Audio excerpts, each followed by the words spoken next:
హరి ఓం. పరమేశ్వర స్వరూపమే సభకి నమస్కారం. 7వ శ్లోకంలో శంకర భగవత్పాదాచార్యుల వారు ఒక మాట అంటారు. ప్రపంచ సృష్ట్యున్ముఖలాస్యకాయై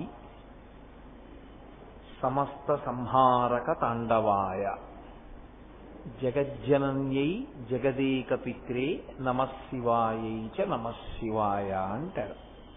ప్రపంచ సృష్ట్యున్ముఖలాస్యకాయై అమ్మవారి గురించి మాట్లాడుతూ ఆయన ప్రయోగించినటువంటి మాట. ప్రపంచమును సృష్టించడానికి ఉద్యుక్తురాలై లాస్యమును ప్రకటించుతున్నటువంటి పరదేవత జగజ్జనని అమ్మవారు. అంటే ఇక్కడ మీరు ఒక విషయాన్ని గమనించవలసి ఉంటుంది. దీన్ని ఇంకా బాగా విస్తరించి వివరణ చేశారు ఒక చోట శంకరాచార్యుల వారు. సౌందర్యలహరి రచన చేసేటప్పుడు సౌందర్యలహరిలో ఒక శ్లోకంలో ఒక మాట అంటారు ఆయన. కణత్పణత్ కాంచీదామా కరికలభ కుంభస్తనత పరీక్షీణా మధ్యే పరిణత శరచంద్రవదన ధనుర్బాణం పాశం శృణిమపి దధానాకరతలైః పురస్తాదస్తాంనః పురమధితురహో పురుషికా అంటారు. ఆ శ్లోకం కామాక్షి స్వరూపాన్ని ఆవిష్కరింపచేస్తుంది లలితా స్వరూపంగా. అందులో సరే క్వణత్కాంచీదామాకరి కలభ కుంభస్తననత పరీక్షీణా మధ్యే పరిణత శరచంద్రవదన ధనుర్బాణం పాశం శృణిమపి దధానాకరతలైః అవి అమ్మవారి యొక్క స్థూల శరీర వర్ణనము చేస్తాయి. అమ్మవారి సన్నటి నడుముతో కూడుకుని ఉంటుంది, వడ్డాణము పెట్టుకుని ఉంటుంది, ఆవిడ చేతిలో 5 పుష్పబాణములుంటాయి, చెరుకు విల్లుంటుంది అని వర్ణన చేసి ఆఖరి పాదంలో ఒక అద్భుతమైన ప్రయోగం చేశారు శంకరాచార్యుల వారు. పురస్తాదస్తాం నహ అన్నారు. ఆమె మా ముందు నిలుచుగాక, అటువంటి తల్లి మా ముందు నిలుచుగాక అంటే మాకు దర్శనమగుగాక. ఎవరికి? నహ, నాకు అనలేదు శంకరాచార్యుల వారు. నాకు అని ఉందనుకోండి శ్లోకంలో, అది శంకరుల పేరు మీద ఉంటే ఒక్క శంకరులకు అన్వయం. అది కేవలం నాకొక్కడికే అని ఉందనుకోండి చదివిన వాడికే. అమ్మవారి అనుగ్రహం అందరికీ కలగాలి అనేటటువంటి విశాల హృదయంతో శంకరులు ఏమన్నారంటే పురస్తాదస్తాం నహ అన్నారు. నహ అంటే సంస్కృతంలో మాకు అని బహువచనం. మాకు అటువంటి జగజ్జనని యొక్క దర్శనమగుగాక. పురస్తాదస్తాం నహ అని చిట్ట చివర ఆవిడ ఎవరు అన్నదాని గురించి ఒక విశేషణ వేశారు. పురమధితురహో పురుషికా అన్నారు. అహో పురుషికా అని పిలిచారు ఆవిడ. అసలు బహుశः శ్రీ విద్యా తత్వం చాలా బాగా అర్థమైనటువంటి వ్యక్తి తప్ప అంత తక్కువ అక్షరాలతో అలా అమ్మవారిని పిలవగలిగినటువంటి ప్రజ్ఞా విశేషంతో ఎవరు ఉండరు. పురమధితు అహో పురుషిక. అమ్మా నువ్వు పరమశివుని యొక్క నేనన్న భావన. చాలా చాలా గంభీరమైనటువంటి ప్రతిపాదనని చాలా సులువుగా చేసేశారు శంకరాచార్యుల వారు. నేనన్న భావనే అమ్మవారు పరమశివుని పట్ల. అది ఎలా అన్వయం అవుతుంది అంటే పరమశివుడికి నేను అన్న భావన ఉండదు. నేను అన్న భావన కలిగి ఉన్నాననుకోండి, నేను బాహ్యంలో ఉన్నాను అని గుర్తు. అంటే అన్ని విషయాలు నాకు తెలుస్తున్నాయి, నేను ధ్యానమునందు లేను అని గుర్తు. నేను ఒకటి తెలిసిందనుకోండి, నేను కోటేశ్వరరావుని అని తెలిసిందనుకోండి, మీరు తెలుస్తారు వెంటనే. మీరు తెలిస్తే ప్రపంచం అంతా తెలుస్తూ ఉంటుంది. ఈ గది, దీని గోడలు, బొమ్మలు అన్నీ తెలుస్తాయి. అన్నీ తెలియకుండా ఎప్పుడు పోతాయి? మనకి మీకు బాగా అర్థమయ్యేటట్టు చెప్పాలి అంటే అది మనకి తెలిసిన అవస్థ కాకపోయినా గాఢ నిద్రలో ఏమైనా ఉన్నాయా? గాఢంగా నిద్రపోతున్నాడు. గాఢంగా నిద్రపోతున్నటువంటి అవస్థ యందు సుషుప్తి అంటారు. అంత గాఢ నిద్రలో నేను అన్న భావన ఏమైనా ఉందా? అసలు ఏమి లేదు. ఊపిరి లోపలికి వెళ్ళి బయటికి వస్తోందంతే. గాఢ నిద్ర యందు ఉన్నాడు, నేనన్న భావన లేదు. తెల్లవారుజామున తెలివి వచ్చింది. మొదట ఏది మేల్కొంది? నేను మేల్కొంది కాదు. నేను మేల్కోగానే మిగిలినవన్నీ అనుభవంలోకి వస్తాయి. ఆ నేను మేల్కొనలేదనుకోండి, ఇన్ని ఉన్నా అనుభవంలోకి రావు. ఏది మేల్కొంది అంటే నేను మేల్కొన్నానంటాడు, నాకు తెలివి వచ్చిందండి అంటాడు. నాకు తెలివి వచ్చింది, నేను మేల్కొన్నాను అంటే నాలో ఉన్నటువంటి మనసు పైకి లేచింది అని. మనసు ఆత్మలోకి వెళ్ళిపోయింది అనుకోండి, ఇంకేమీ తెలియదు ప్రపంచం. బయట ఏం జరిగింది, ఎంతకాలం గడిచిపోయింది, ఎవరు వచ్చారు, ఎవరు వెళ్ళారు, ఏమీ తెలియదు. నేను గాఢ నిద్రలో ఉన్నాను. అలా వచ్చి ఒక పాము నా మీదకి ఎక్కి పడగ పట్టి తల ఉంచి కిందకి దిగి పాకుతూ వెళ్ళిపోయింది. నాకేమైనా తెలుసా? నాకేం తెలియదు. నాకేమీ తెలియకపోవడానికి కారణం నేను లేచి లేను. నేనన్న భావనే అసలు లేచి లేదంటే మనసు లేచి లేదు.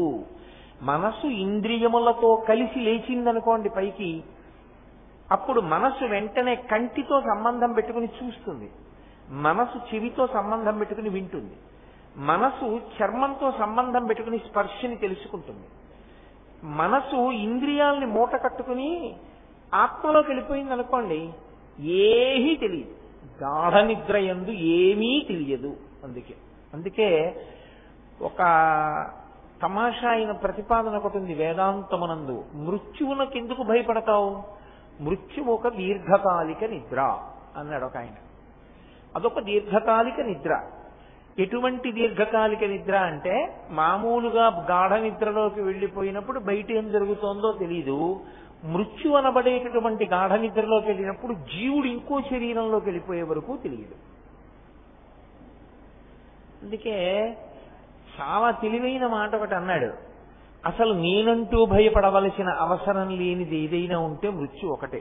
ఎందుచేత అంటే నేనున్నన్నాళ్ళు అది రాదు, అది వచ్చాక నేను ఉండను, ఇంకా నాకెందుకు దాని గురించి బెంగ అన్నాడు. కాబట్టి నేను లేచిందనుకోండి, లోపల నుండి అన్నీ తెలుస్తాయి. నేను లేవలేదనుకోండి, ఏమీ తెలియదు. కాబట్టి ముందు అసలు నేనన్న భావన లేస్తేనే అన్నీ తెలుస్తాయి. పరమశివుడు గాఢ నిద్రలోకి వెళ్ళడు. పరమశివుడికి ఎప్పుడూ అసలు నిద్ర అన్నది ఉండదు. ఆయన ఎప్పుడూ తెలివిగానే ఉంటాడు. అంటే నా ఉద్దేశం, నేను అలా ఎందుకంటున్నానంటే, శ్రీ మహావిష్ణువుకి నిద్ర ఉంది. శ్రీ మహావిష్ణువు నిద్రపోయారండి, శ్రీ మహావిష్ణువు నిద్ర లేచారండి అంటూ ఉంటారు కదా. ఉద్ధాన ఏకాదశి నిద్ర లేచారు, శయనైకాదశి ఆయన పడుకున్నారు అంటాం. అంటే నిజంగా శ్రీ మహావిష్ణువు నిద్రపోయారనా మీ ఉద్దేశ్యం? కాదు, ఆయన నిద్రపోరలాగా. ఆయన కన్నులు మూసి దక్షిణాయనంలో చూస్తూ ఉంటాడు. నిద్రాముద్రాం నిఖిల జగతి రక్షణే జాగరూకం. ఎవరు మనసులో ఎంత భక్తితో ఉన్నారన్నదాన్ని ఈ పైనేత్రములను మూసి లోపలికి చూస్తూ ఉంటారు మనసుల్లోకి. అది నిద్రాముద్ర తప్ప నిజంగా నిద్రపోవడం కాదు. అది తామసిక నిద్ర కాదు. పరమశివుడికి అది కూడా లేదు. ఆయన తనలో తాను రమిస్తూ ఉంటాడు. నేను నిన్న మీతో మనవి చేశాను, నిరీశ్వరాయ నిఖిలేశ్వరాయ. ఆయన భక్తితో ఉండడానికి ఎవరున్నారు? ఎవరు లేరు. అందుకు తనలో తాను రమిస్తూ ఉంటాడు ఆత్మారాముడిగా. అలా రమిస్తున్నప్పుడు ఆయనకి బాహ్యంతో ఇంకేమీ సంబంధం ఉండదు. ఆత్మగా ఇలా ధ్యానంలో ఉంటాడు. మీరు అప్పుడప్పుడు చూసుంటారు, శివమూర్తి ఇలా కూర్చుని ఉంటారు. ఇలా కూర్చుని ఉంటే తనలో తాను రమిస్తున్నాడు అని. తనలో తాను రమిస్తున్నప్పుడు ఆయనకి అసలు నేనన్న భావన ఏమీ ఉండదు. అలా ఎప్పుడు ఉంటాడో తెలుసా అండి దాని అర్థం? ఈ లోకాలన్నింటినీ తనలోకి తీసేసుకుంటాడు. ప్రళయతాండవం చేశాడు అంటారు. అప్పుడు లోకములనన్నింటినీ తనలోకి తీసేసుకుని అప్పుడు ఇంకా సృష్టి ఏముండదు, కటిక చీకటి గాఢాంధకారం. ఆ స్థితి యందు ఆయన అలా కూర్చుని ఉంటాడు. అలా కూర్చున్నప్పుడు ఇంకా ప్రపంచం లేదు, ఆయన ఒక్కడే ఉన్నాడు. ఆయన ఒక్కడు నేనన్న భావన లేకుండా ఉన్నాడు, తనలో తాను రమిస్తూ కూర్చుని ఉన్నాడు. ఇప్పుడు ఆయనలో మొట్టమొదట ఏది బయలుదేరుతుంది అంటే నేను అన్న భావన మేల్కొంటుంది. అంటే మనకి తెలివి వచ్చినప్పుడు ఎలా నేను అన్న భావన కలుగుతుందో అలా ఆయనకి నేను శివుడను అన్న భావన ఒకటి కలుగుతుంది. అంటే స్ఫురణలోకి బాహ్యంలోకి వచ్చాడు అని గుర్తు. ఆయనకి నేను అన్న భావన ఒకటి కలగగానే ఆయన బయటికి వచ్చాడంటే స్పందన, మనసు కదిలింది, మనసు లేచిందని గుర్తు. అదే అమ్మవారు. ఇప్పుడు అది లేవగానే లోపల నేను అన్న భావన కలగగానే ఆయనకు కోరిక పుడుతుంది. నేను ఒక్కడని కాదు, అనేకముగా మారుతాను అంటాడు. అప్పుడు ఆ కామము కలగగానే, కోరిక కలగగానే కామేశ్వరుడు అవుతాడు. కామేశ్వరుడై సృష్టి చేస్తాడు. సృష్టి చేస్తే అనేకమైనటువంటి ప్రాణులు లోకమునందు సృజింపబడతాయి. సృజింపబడి మళ్లీ మళ్లీ వాళ్ళ యొక్క కర్మలను అనుభవించడం ప్రారంభం చేస్తారు, పాపపుణ్యాలను. కాబట్టి మొదట ఆయనలో పైకి లేచేటటువంటి నేనన్న భావనయే అమ్మవారు. అహో పురుషిక అన్నారు శంకరాచార్యుల వారు. ఆ అహో పురుషిక స్పందన స్వరూపిణి, లాస్య స్వరూపిణి. స్పందన శివునికి, లాస్య స్వరూపిణి సమస్త ప్రాణులకు. ఇది మీరు కొంచెం జాగ్రత్తగా పట్టుకోవలసి ఉంటుంది. ఎందుచేత అంటే కాస్త గంభీరమైనటువంటి విషయం, అది చాలా లోతైనటువంటి విషయం. ఇంతకన్నా తేలికగా ప్రతిపాదన చేయడం అన్నది నాకు కష్టదాయకంగా ఉంటుంది. ఆమె, ఆ తల్లి స్పందన స్వరూపిణిగా ఉంటుంది పరమశివుని యందు. స్పందన అంటే పై కదలిక కాదు, మనసు కదలడాన్ని స్పందన అంటారు. పరమశివుని యొక్క మనసు కదిలి నేను అనేకముగా మారతానన్న కోరిక కలిగేటట్టుగా చేసిన తల్లి ఎవరో ఆమెయే స్పందన స్వరూపిణి. ఆమెయే సృష్టి జరిగినప్పుడు అందరి యందు దేని కింద మారుతుంది అంటే సమస్త ప్రాణుల యందు. మీకు ఏవి కనపడుతున్నాయో వాటన్నిటి యందు ఆమె భావస్వరూపిణిగా మారుతుంది. భావములన్నీ అమ్మవారే. అందుకే నృత్యము 2 తరగతులుగా ఉంటుంది అని విభాగం. అంటే ఇప్పుడు అలా లేదనుకోండి, యథార్థానికి నృత్యము 2 రకములుగా ఉండాలి అని.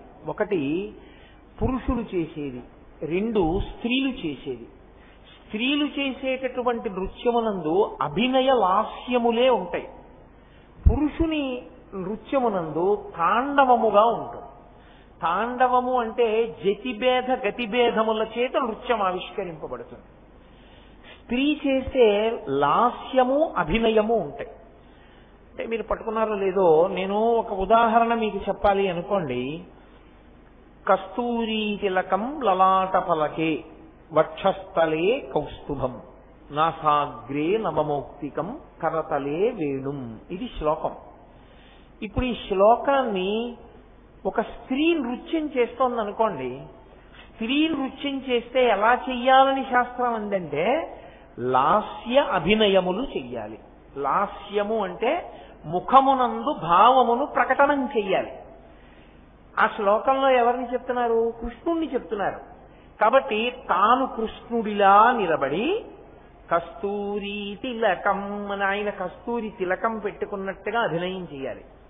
లలాట ఫలకే వక్షస్థలే కౌస్తుభం, గుండెలలో ఆయనకి కౌస్తుభమణి ఉందని చూపిస్తూ ఆ భావాన్ని, కృష్ణుడు ఉండేటటువంటి భావాన్ని ముఖమునందు అభినయిస్తూ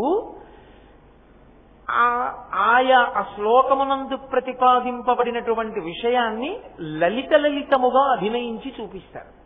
అందులో చాలా వేగంగా కదిలేటటువంటి ప్రక్రియ ఉండకూడదు. యథార్థమున చాలా వేగంగా కదిలేటటువంటి ప్రక్రియ ఉంటే దాన్ని తాండవం అంటారు. అది పురుషుడు మాత్రమే చేస్తాడు. అభినయము లాస్యము ఆడది చేస్తుంది. అందుకే జీవుల యందు కూడా, జీవుల యందు అంటే సమస్త భూతముల యందు కూడా భావము లాస్యము అమ్మవారు. అందుకే మూలాధార చక్రమునందు వాళ్ళిద్దరూ ఆనంద భైరవ ఆనంద భైరవి అన్న పేరుతో ఉంటారు. ఆనంద భైరవ స్వరూపం పరమశివతత్వానికి వెళ్ళేటప్పుడు మధ్యలో ఉండేటటువంటి ఒక విరామ స్థానం లాంటిది ఆ భైరవ స్వరూపం. అందుకే ఆ భైరవ స్వరూపం దగ్గరికి వెళ్ళేటప్పటికి ఏమవుతుందంటే సాత్విక ఆరాధన, ఉగ్రమైన ఆరాధన కూడా ఉంటాయి. భైరవమూర్తుల్ని ఉగ్రమైన ఆరాధన చేసేటటువంటి వాళ్ళు కూడా భైరవ స్వరూపాన్ని ఆరాధించడం ఉంది. ఇప్పటికీ శ్రీశైలంలో ఆ కొండల్లో గుహల్లో భైరవ కోన అని ఒక కోన, అక్కడ అలా పూజలు చేసేవారు. అందుకే శ్రీశైలంలో కాపాలికలు ఉండి శంకరాచార్యుల వారి తల అడిగారు, పద్మపాదాచార్యుల వారు నృసింహ స్తోత్రం చేశారు అని. అదిగో ఆనంద భైరవ, ఆనంద భైరవి, ఆనంద భైరవి అని కర్ణాటకలో ఒక రాగం, కర్ణాటక సంగీతంలో. వాళ్ళిద్దరి రూపంతో మూలాధార చక్రంలో ఉంటారు పార్వతీ పరమేశ్వరులు ఇద్దరు. అమ్మవారు లాస్య ప్రకటనాన్ని చేస్తూ ఉంటుంది. ఇప్పుడు నేను మీకు తేలిగ్గా అర్థం అవ్వాలి అంటే, లాస్యము అంటే భావమును ప్రకటించుట. లోకంలో తెలివిగా ఉన్నటువంటి ఏ ప్రాణి కూడా భావ ప్రకటనము చేయకుండా ఉండడు, ఏదో ఒక భావాన్ని ప్రకటిస్తూ ఉంటాడు. తాండవము ఎప్పుడూ జరుగుతూ ఉంటుంది. అందుకే పార్వతీ పరమేశ్వరులు కలిసే ఉంటారు. మీరు నన్ను ఒక మాట అడగచ్చు, ఏమంటే మీరు ప్రశాంతంగా కూర్చుంటే, మీరేం కదలకుండా ఇలా కూర్చున్నారు, సరే, అప్పుడు మీలో ఏ భావం ఉన్నట్టు? శాంత భావం ఉంది. నేను ఇలా కూర్చున్నాను అనుకోండి ప్రశాంతంగా, ఆయన ఏమిటండి అలా ఉన్నారే అంటే, ఆయన హాయిగా శాంతంగా కూర్చున్నారండి. భావం ఉందా లేదా? శాంతమైన భావం. అది అమ్మవారు.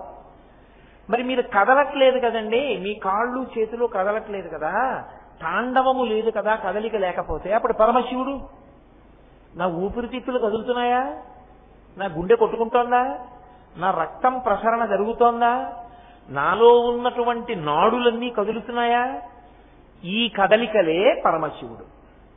అందుకే శివ శివ విడి ఉండరు, శివాన్విత ఏచ శివాన్వితాయ అంటారు శంకరులు. అందుకే ఈ రెండు ఎప్పుడు కలిసి ఉంటాయి, ప్రకృతి పురుషుడు. ఆ ప్రకృతి పురుషుడు విడిపడ్డారనుకోండి అయోమయావస్థ, దానికి అర్థం ఉండదు ఇంకా అసలు.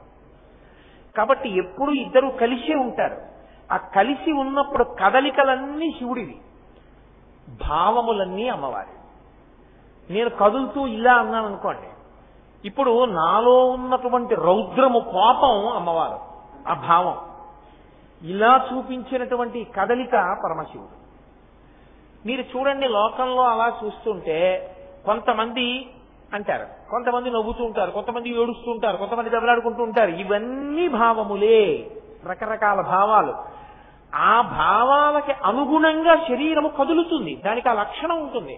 నేను మంచి కోపంతో ఉన్నాను అనుకోండి, నా కింది పెరిగి అదిరిపోతుంది, నాకే కాదు ఎవరికైనా పెదవులు అదిరిపోతాయి. అది తాండవం. ఆ కోప ప్రకటనమునందు భావము అమ్మవారు, పెదవుల యొక్క కదలికలు పరమశివుడు తాండవం. ఈ లాస్య తాండవములు ఎప్పుడు ఉంటాయి. మీరు నన్ను ఒక మాట అడగచ్చు, సరే బాగుందండి, ఇది జీవుల యందు అన్వయమైంది, మనుష్యులు, కుక్క, పిల్లి, దేనికైనా ఇది చెప్పచ్చు, బాగుంది. జలపాతం ఉంటే, జలపాతానికి కదలిక ఉంది, పడుతోంది పైనుంచి కిందకి, తాండవం ఉంది, కదిలిపోతోందిగా, మరి తాండవం ఉంది, దానికి భావం ఏముంది? జలపాతం దగ్గరికి వెళ్ళి చూశారు, ఓ కొండ నుంచి కింద పడుతోంది, కదిలి పడుతోంది, కదిలి వెడుతోంది నది. మీకు ఇక్కడ గోదావరి ఉందిగా, కదిలి వెడుతోందిగా, కాబట్టి తాండవం ఉంది. దానికి లాస్యమే ఉంది. మరి మీరు ప్రకృతి పురుషుడు కలిసి ఉండకపోతే అయోమయం అన్నారుగా, మరి ఇప్పుడు తాండవం ఉంది, లాస్యమేమి అంటే, మీరు జలపాతం దగ్గరికి వెళ్ళి చూసినప్పుడు మీలో కలిగేటటువంటి అద్భుత రసావిష్కారమే దాని లాస్యం. మిమ్మల్ని నేను కళ్ళకి గుడ్డ కట్టి తీసుకెళ్లి అక్కడ నించోబెట్టి గుడ్డ విప్పేశాను అనుకోండి, మీరు ఇలా చూసి పైనుంచి పడిపోతున్న జలపాతాన్ని చూసి అబ్బా అన్నారా? మీలో భావనకి కారణం ఏదైనది జలపాతమే, దాని తాండవము మీ లాస్యము కలిసినట్టు. మీలో కలిగిన భావము దాని కారణముగా కలిగింది కాబట్టి అది దాని లాస్యమే అన్నారు. అది ఒకటైంది కాబట్టి అది లాస్యము. కాబట్టి తాండవము లాస్యము కలిసే ఉంటాయి. భావ ప్రకటనము కదలిక ఈ రెండు లేకుండా మీరు విడదీయలేరు, కుదరదు. మీరు చూడండి, నేను ఉపన్యాసం చెప్తూ కలిసి ఉంటాయి అంటే ఇలా అంటుంటాను, విడదీయలేరు ఇలా అంటుంటాను. అంటే ఏమిటి? నేను నా భావన ఒకటి ఉంది, కలిసి ఉంటాయి అన్నప్పుడు ఇలా అంటున్నాను. అంటే కలిసి ఉన్నాయని చెప్పినప్పుడు నాలో కలిగినటువంటి భావనకి అనుగుణంగా నా చేతులు కలిశాయి. తాండవ భావనలు పార్వతీ పరమేశ్వరులు ఎక్కడో లేరు, మీ కన్నుల ఎదుటే ఉన్నారు. ఇదే కైలాసం. కేళి అంటే ఒకదానిని అనుసరించి ఒకటి ఆడుకోవడం, దానిని కేళి అంటారు. కేళి సమూహం ఎక్కడుంటుందో దాన్ని కైలాసం అంటారు. ఒక కేళి కాదు, ఒకేలా కదులుతున్నాయి అనుకోండి, అది ఒక ఆట, ఒక కేళి. అలా కాకుండా రకరకాల కేళి రకరకాలుగా కదిలిపోతున్నాయి అనుకోండి, అప్పుడు ఆ కదలికలు ఆ భావాల్ని కలిపి కైలాసం అంటారు. కాబట్టి కైలాసం అంటే ఎక్కడో ఉంటుందని మీరు అనుకోకండి. కైలాసం అంటే అంతటా ఉంటుంది. గడపే కైలాసంబు నీ పదధ్యానము సంభవించినప్పుడే అజ్ఞాన లక్ష్మి దారిద్ర్యులు కారిలోకులకట శ్రీకాళహస్తీశ్వర అంటాడు దుర్జటి. కాబట్టి కైలాసము అన్ని చోట్ల ఉంటుంది. ఇప్పుడు చెప్పేటప్పుడు నేను ఏ భావన పొందుతున్నానో వినేటప్పుడు మీరు ఆ భావనే పొందుతున్నారు. చెబుతూ నేను కదులుతున్నాను, మీరు కదలకుండా లోపల వింటూ మీ కలిగిన భావాలకి అనుగుణంగా ఒక్కొక్కరిలో ఒక్కొక్క రకమైనటువంటి కదలిక ఉంటుంది. ఒకళ్ళు ఇలా వింటారు ఆశ్చర్యంగా, ఒకళ్ళు ఇలా వింటారు జిజ్ఞాసులై తెలుసుకుంటూ, ఒకళ్ళు ఇలా తలపెట్టి వింటారు. అంటే బాగా వినడంలో ఒక్కొక్కరిది ఒక్కొక్క భంగిమ. అలా కదిలి నిలబడగలగడం తాండవమైతే, ఆ తెలుసుకుంటున్నప్పుడు ఆవిష్కృతమైనటువంటి భావనలు అమ్మవారై ఉంది. ఈ తాండవము లాస్యము కలిసి అమ్మవారు అయ్యవారు అయి ఉన్నారు. ఇప్పుడు ప్రపంచ సృష్ట్యున్ముఖలాస్యకాయై అన్న మాటకు అర్థం ఏమిటంటే, ఈ ప్రపంచము లేదు, ఒకప్పుడు లేదు. ఏమీ లేకుండా కేవలముగా పరమశివుడు ఒక్కడే కూర్చుని ఉన్నాడు. ఆయన ఒక్కడే కూర్చునున్నప్పుడు ఈ సృష్టిని ఇంత మందిగా కనపడేటట్టు చెయ్యాలి అని ఆయనకి కలిగినటువంటి భావన ఏది ఉన్నదో, భావనలన్నీ అమ్మవారు అని కదా నేను మీతో మనవి చేశాను. ప్రపంచ సృష్టిన్ముఖ, ప్రపంచమును సృష్టించాలనే భావన పరమశివునికి కలిగితే అది ఆయన లాస్యం. అప్పుడు ఆ లాస్యం అమ్మవారు. లాస్య రూపిణి, లాస్య ప్రియ, అవి అమ్మవారి పేరు. కాబట్టి ఆమె ఎప్పుడూ కూడా పరమశివుని యొక్క భావమై ఉంటుంది. జీవుల యందు కూడా భావనారూపమనే పొందుతున్న ఆయన తాండవం చేస్తున్నప్పుడు. మీకు నేను అర్థమయ్యేటట్టు చెప్పగలిగాను అని నేను అనుకుంటున్నాను. కాబట్టి ప్రపంచ సృష్ట్యున్ముఖలాస్యకాయై, అది శంకరాచార్యుల వారి ప్రతిపాదన. అసలు పరమశివుడికి సృష్టి ఒకటి చేద్దాము అనేటటువంటి భావన ఆయనలో ఏది కలిగిందో ఆ కలిగిన భావనయే అమ్మవారు, అహో పురుషిక. కాబట్టి అటువంటి భావన ఆయనకు కలిగినది. అంటే ఆయనకి కామము కలిగినది. కామము అంటే మీరు అన్ని వేళలా స్త్రీ పురుష సంబంధమైనటువంటి హేయమైన కామము అని మీరు అనుకోకూడదు. కామము అంటే కోరికే. ఇప్పుడు ఆయనలో భావన కలిగితే అది దృఢపడింది, సృష్టి చేద్దాం అని. ఇప్పుడు కోరిక కలిగింది. కోరిక కలిగితే ఆధారం ఎవరవ్వాలి? ఈ కోరిక ఆయనలో కోరిక కలిగితే జరగాలని లేదు. కోరిక కలిగి అణిగిపోవచ్చు కదా. మీరు చూడండి, ఒక్కొక్కప్పుడు చిత్రంగా ఉంటుంది. ఏదో పుస్తకం చదువుకుంటూ ఉంటాం, మంచి చాలా దాని మీద బుద్ధి కేంద్రీకరించి చదువుతుంటే చాలా దాహం వేస్తున్నట్లు అనిపిస్తుంది. చాలా దాహం వేస్తోంది, లేచి వెళ్ళి ఒకసారి మంచినీళ్ళు తాగుదాం, ఈ పేజీ చదివేసిన తర్వాత మంచినీళ్ళు తాగుదాం, ఈ పారాగ్రాఫ్ చివరికి వచ్చాక మంచినీళ్ళు తాగుదాం.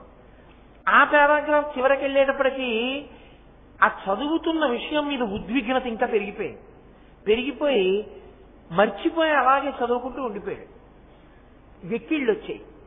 అరే మంచినీళ్ళు తాగలేదని అప్పుడు మంచినీళ్ళు తాగడానికి వెళ్ళాడు. లేదా వెక్కిళ్ళు రాలేదు, అసలు మంచినీళ్ళు తాగుదామని మర్చిపోయాడు. తర్వాత ఎప్పుడో పుస్తకం మూసాక గుర్తొచ్చింది, అరే మంచినీళ్ళు తాగలేదు నేను. అంటే కోరిక పుడితే నిలబడాలనేం లేదు, పుట్టిన కోరిక అణిగిపోతుంది మళ్ళీ. అంటే బాగా చదవాలన్న కోరికే ఈ కోరికని చంపేసింది. పరమశివుని యందు సృష్టి చెయ్యాలనిపించి మళ్ళీ ధ్యానంలోకి వెళ్ళిపోవచ్చు. బహిర్ముఖుడు మళ్ళీ అంతర్ముఖుడు అయిపోవచ్చు. కానీ ఆ కోరికను అలా నిలబెట్టేసేటటువంటి వ్యక్తి ఎవరో తెలుసా? అప్పుడు కానీ తండ్రి ఉండడు. మీరు బాగా గుర్తుపెట్టుకోవాలి. పరమశివుని యందు ఆ కోరిక నిలబడలేదనుకోండి, తండ్రి ఉండడు మనకు. అందుకని జగజ్జనన్యై జగదేక పిత్రే అనడానికి కారణం అది. ఆయనకి ఆ కోరిక బాగా నిలబడేటట్టు చెయ్యాలంటే అమ్మవారే ఆయనలో సృష్టి చెయ్యాలన్న కోరికని కల్పిస్తుంది. అంటే సృష్టి చెయ్యాలన్న కోరిక, తండ్రి కావాలన్న కోరిక ఆయనకి పుట్టాలి అంటే అటువంటి కోరిక ఆయన యందు పుట్టింది అంటే లౌకికంగా అయితే మనం ఏమంటాం? మన్మథ బాణం పడింది అంటాం. ఆయనకి తండ్రి కావాలన్న కోరిక పుట్టింది, ఆయన బిడ్డల్ని కనాలని కోరిక పొందాడు అంటే ఆయన మీద మన్మథ బాణం పడింది అని కదా అంటాం. మన్మధుడు బాణం వేస్తే పరమశివుడికి ఆ కోరిక కలగడానికి అప్పటికి మన్మధుడు ఉన్నాడా? అసలు లేడుగా. ఒకసారి తొందరపడ్డాడు మన్మధుడు. నేను బాణం వేసి కామం కల్పించగలను శివుడికి అని బాణం వేశాడు. కాలిపోయాడు మన్మధుడు. మన్మధుడు కాలిపోయాక సృష్టి ఎలా వచ్చింది? అక్కడే ఉంది అసలు పెద్ద రహస్యం అంతా. అమ్మవారు ఏం చేసిందంటే, ఓరిపిచ్చాడా, నువ్వు ఆయన మీద బాణం వేస్తే సృష్టి జరగదు, నేను చెయ్యాలి ఆ పని, నీ వల్ల కాదది అని ఆమె మన్మధుని చేతిలో ఏ చిరుకు విల్లు 5 బాణాలుంటాయో అవే ఆవిడ తీసుకుంది. ఇప్పుడు ఆవిడ వాటిని తీసుకుంటే ఆమె శివకామ సుందరి, పరమేశ్వరునికి ఇల్లాలైంది. ఇల్లాలై ఈ 5 పుష్పబాణములు ఈ చెరుకు విల్లుతోటే పరమశివుడికి సృష్టి చెయ్యాలన్న కోరికని నిలబెట్టింది. ఈ చెరుకు విల్లు 5 బాణాలు మన్మధుడి చేతిలో ఉంటే ఆయన మన మనసుల్ని కదిపేస్తాడు. ఈ చెరుకు విల్లు ఈ 5 బాణాలు అమ్మవారి చేతిలో ఉంటే మన మనసు నిలబడేటట్టు చేస్తుంది పరమశివుని యందు. ఇది తేడా. ఆయన మనసు సృష్టి చెయ్యాలన్న కోరిక కలిగేట్టు చేస్తుంది, ఆ చెరుకు విల్లు 5 బాణాలతో మనకి భక్తి కలిగేటట్టు చేస్తుంది. ఎందుకంటే మీతో నేను చెప్పా, ఆమె శివునికి ఇల్లాలు కాబట్టి శివుడు ఆమెని కామంతో చూస్తాడు. మనం జగజ్జనని మా అమ్మ అని చూస్తాం, అఖిలాండేశ్వరి అని.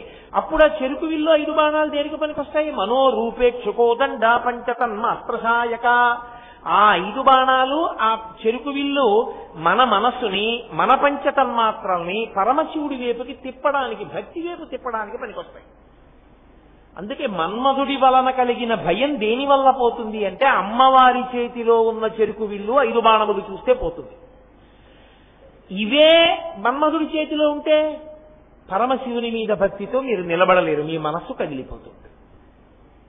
ఆవిడ మన్మధుడి చేతిలోని ఆయుధములను తాను పట్టుకుని లలితా త్రిపుర సుందరి అయి కామాక్షి స్వరూపమై పరమశివుని మనస్సు కదిపి సృష్టి జరిగేటట్టుగా చేసింది. ఆయనలో ఆ కోరిక నిలబెట్టింది. కాబట్టి ఆయన ఏం చేశాడు? సృష్టి చేసి బహిర్ముఖుడై నా బిడ్డలు అని వచ్చి కూర్చున్నాడు. ఇప్పుడు అమ్మవారు కూడా వచ్చి పక్కన కూర్చుని ఆయన్ని బహిర్ముఖుడిగా అలా ఉంచి, నిదిగో నీ బిడ్డలు అని చూపించింది. మనం భక్తితో ప్రార్థిస్తే పరమశివుడు విని ఆయనలోకి కలుపుకునే అవకాశాన్ని మనకి అవకాశంగా ఇప్పించింది ఆ తల్లి. కాబట్టి ఆ యమ్మ ప్రపంచ సృష్ట్యున్ముఖలాస్యకాయై, శివుడు ఏం చేస్తాడు? సమస్త సంహారక తాండవాయ. అమ్మవారు అన్నీ సృష్టి జరిగేటట్టు చేస్తే ఆయన అన్నీ సంహారం అయిపోయేటట్టు చేస్తాడు. వాళ్ళిద్దరూ ఆది దంపతులు. అదేమిటండి తమాషాగా ఉంది, ఆవిడ సృష్టి చేయించడం ఏమిటి? ఆయన అన్ని ఏం పోని శంకరాచార్యులు వారు ఏమో ఒకళ్ళనో ఇద్దరినో శ్రీ మహావిష్ణువు రాక్షస సంహారం లాగో పరమశివుడు త్రిపురాసుర సంహారం లాగో అనలేదు. సమస్త సంహారక తాండవాయ, ఏమీ వదిలిపెట్టాం, అన్నీ చంపేస్తాం. అది ఆవిడ సృష్టించడం ఏమిటి, ఈయన చంపేయడం ఏమిటి? చాలా జాగ్రత్తగా మీరు అర్థం చేసుకోవలసి ఉంటుంది. పరమశివుడు 2 తాండవములు ప్రధానంగా చేస్తాడు. ఒకటి ఆనంద తాండవము అంటారు, రెండవది మహాప్రళయ తాండవము అంటారు. ప్రధానంగా నేను విభాగం చేసి చెప్పేది అంటే ఇంకా 4 రకాల తాండవాలు ఉన్నాయనుకోండి. ఆనంద తాండవము అన్న మాటకు అర్థం ఏమిటంటే చిదంబరంలో చేస్తాడు. ఆనంద తాండవమునందు పడిపోవడం ఉండదు శరీరాలు. ఇప్పుడు చూడండి, నేను మీతో చెప్పా, గుండె కొట్టుకుంటోంది, ఊపిరితిత్తులు ఇలా ముడుచుకుని తెరుచుకుని ముడుచుకుని తెరుచుకుని అవుతున్నాయి, జీర్ణాశయం కదులుతోంది, రక్తం కదులుతోంది. ఇప్పుడు ఆ కదలికల వలన ప్రమాదం ఏమైనా ఉందా? ఆ కదలికలు లేకపోతే ప్రమాదం వస్తుంది, అవునా కదా? ఆనంద తాండవం చేశాడు చిదంబరంలో అంటే దాని అర్థం ఏమిటంటే సృష్టి నిలబడింది అని గుర్తు. మీరు పట్టుకున్నారా? అప్పుడు నిలబెట్టిన రూపంగా స్థితికారుడు విష్ణువు అవుతాడు. అందుకే చిదంబరంలో నటరాజుకి ఎదురుకుండా శ్రీ మహావిష్ణువు పడుకుని ఉంటాడు. కారణం ఏంటంటే ఆయన స్థితికారుడుగా అప్పుడు ఆయనే ఉంటాడు. అందుకే పోతన గారు భాగవతం చేస్తూ ఒక మాట అంటారు, నీవు 3 లోకములకు 3 కాలములకు 3 మూర్తులకు మూలమగుచు భేదమగుచు దిగ భేదమయ్య ఒప్పారు బ్రహ్మమనగ నీవే పాలనయమా అంటారు. 3 మూర్తులుగా ఆయనే ఉంటాడు అంటే తత్వతః ఇలా ఉంటాడు. ఇప్పుడు ఆయన ఆనంద తాండవం చేస్తున్నంతసేపు స్థితి, గుండె కొట్టుకుంటోంది చక్కగాను, ఎన్ని మాటలు గుండె కొట్టుకోవాలో నిమిషానికి అన్ని మాటలు కొట్టుకుంటోంది, ఎన్ని మాటలు ఊపిరి తీయాలో అన్ని మాటలు ఊపిరి తీస్తున్నాడు, ఎన్ని మాటలు నాడి కొట్టుకోవాలో అన్ని మాటలు నాడి కొట్టుకుంటోంది. ఇప్పుడు నిలబడ్డాడు ఆనంద తాండవం, సంతోషంగా ఉన్నాడు. ఇదే హిచ్చింది అంటే మీరు కొంచెం మీకు మళ్ళీ అర్థం అవడానికి ఇంకో ఉదాహరణ తీసుకొస్తాను. గాలి వేస్తోంది, హాయిగా ఉంది, అదిగో ఫ్యాన్లు తిరుగుతున్నాయి, తిరుగుతుంటే మనందరికీ చాలా హాయిగా ఉందా లేదా? గంటకి 120 కిలోమీటర్ల వేగంతో ఈదురుగాలులు వీచాయి, సంతోషంగా ఎవరైనా బయటకు వస్తారా? ఎవ్వరు రారు.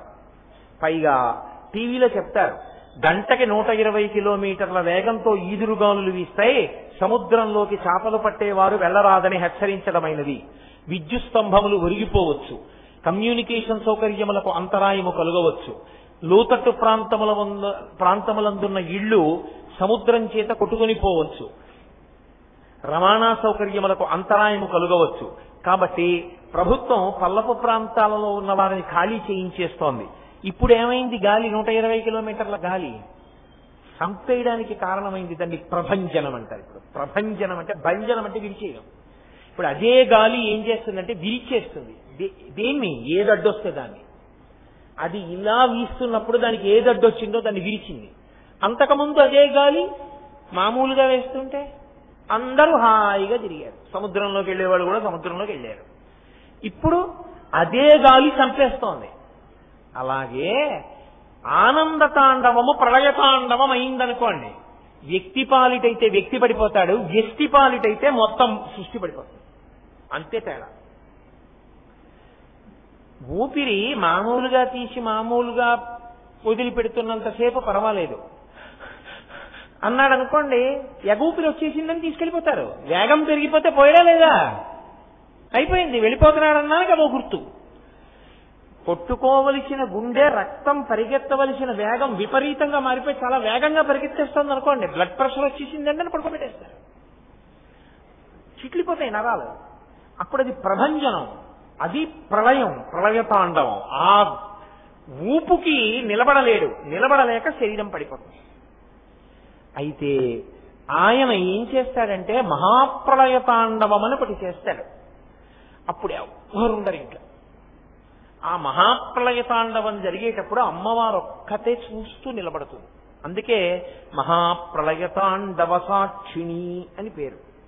ఎందుకండి అలా నిలబడ్డం ఆవిడ అంటారేమో, ఆపరేషన్ చేసేటప్పుడు ఎనస్థీషియా ఇవ్వడం ఎలా ఉంటుందో మహాప్రళయ తాండవం జరిగినప్పుడు అమ్మవారు నిలబడ్డం అలా ఉంటుంది. ఆయన ప్రళయ తాండవం చేస్తుంటే ఆవిడ తన చూపుల చేత కరుణామృత వృష్టిని కురిపించి చల్లబరుస్తూ ఉంటుంది. ఇందులో పరమేశ్వరుడు ఆఖరణ సృష్టినంతటిని ఎందుకు అలా తీసేస్తాడో తెలుసా అండి? ప్రళయ తాండవంలో ఇది వినడానికి మీకు కొంచెం కఠినంగా, పరమేశ్వరుడు ఇది మాత్రం కొంచెం బాధాకరమైన పని చేస్తున్నాడండి అనిపిస్తుంది మీకు. కానీ అసలు యథార్థం ఏమిటో తెలుసా? జీవులకు అవకాశం ఇస్తూ ఉంటాడు ఈశ్వరుడు. ఒరే, నువ్వు పుణ్యం చేసి పాపం తగ్గించేసుకో, ఆ పుణ్యబలం చేత మెల్లమెల్లగా మెల్లమెల్లగా నీకు వైరాగ్యం కలిగి జ్ఞానము కలుగుతుందంటాడు. మనం ఏం చేస్తామంటే పుణ్యం తక్కువ పాపం ఎక్కువ చేస్తాం. మీకు నేను ఒక ఉదాహరణ చెప్పాలి అంటే, మీరు వండం ఎందుకు నా బోటిగాడు, పరమేశ్వరుడు వాక్కునిస్తాడు. నువ్వు నా దగ్గర డబ్బులు లేవండి, మా ఇంట్లో దానం చేయడానికి ఏం లేదండి, నాకు భుజం నొప్పి స్పాండిలైటిస్ పల్లకి పట్టుకోలేనండి అంటావేమో. నోరిచ్చారా? కూర్చుని శ్రీరామ రామ రామే తీరమే రామే మనోరమే అంటుండు, నీ పాపాలన్నీ కాలిపోయి తారకం. కానీ మనం ఏం చేస్తామంటే ఒక 24 గంటల వ్యవధిని తీసుకుంటే 24 గంటల వ్యవధిలో పరమేశ్వరుడిచ్చిన వాక్కులో భగవంతుని యొక్క నామమును ఉచ్చరించిన దానికన్నా పుల్లు మాటలు, ఇంకోళ్ళని తిట్టడాలు, అక్కర్లేని విషయాలు ప్రస్తావించడాలు, మనసులో రాగద్వేషాలు పెట్టుకోవడాలు, వాక్కు చేత సమస్త పాపములు మూట కట్టుకుంటున్నాడు. ఈశ్వరుడు అంటాడు, మరి ఎవరు అనుభవించాలి ఈ పాపం? నువ్వేనా అనుభవించాలి? మళ్ళీ మనుష్య జన్మ ఎలా ఇస్తారు? హీనోపాధిలోకి వెళ్ళిపోమంటాడు. మళ్ళీ హీనోపాధిలోకి వెళ్ళిపోతాడు. వెళ్ళిపోయి పాపం అంతా అనుభవిస్తాడు. మరి పోగొట్టుకోవాలంటే శరీరం ఇవ్వాలా? మళ్ళీ ఇంకో శరీరం ఇస్తాడు. జీవుడు ఏమైపోతాడో తెలుసా అండి? అలిసిపోతాడు. భాగవతంలో కపిల గీత అని ఒకటి చెప్తారు, వింటేనే భయం వేస్తుంది. అసలు లోపల పెరిగిపోతుంటాడు. కటిక చీకటి పెరిగిపోయి తల చూస్తే కిందకుంటుంది, కాళ్ళు చూస్తే పైకుంటాయి. నాభిగొట్టంలోంచి అమ్మ తినకూడనివి తినేస్తుంది. అమ్మ బయట నువ్వులు గుండా తినేస్తుంది. వీడికి వేడి చేసేస్తుంది. లోపల వేడి చేసేసి దగ్గు వచ్చేస్తూ ఉంటుంది.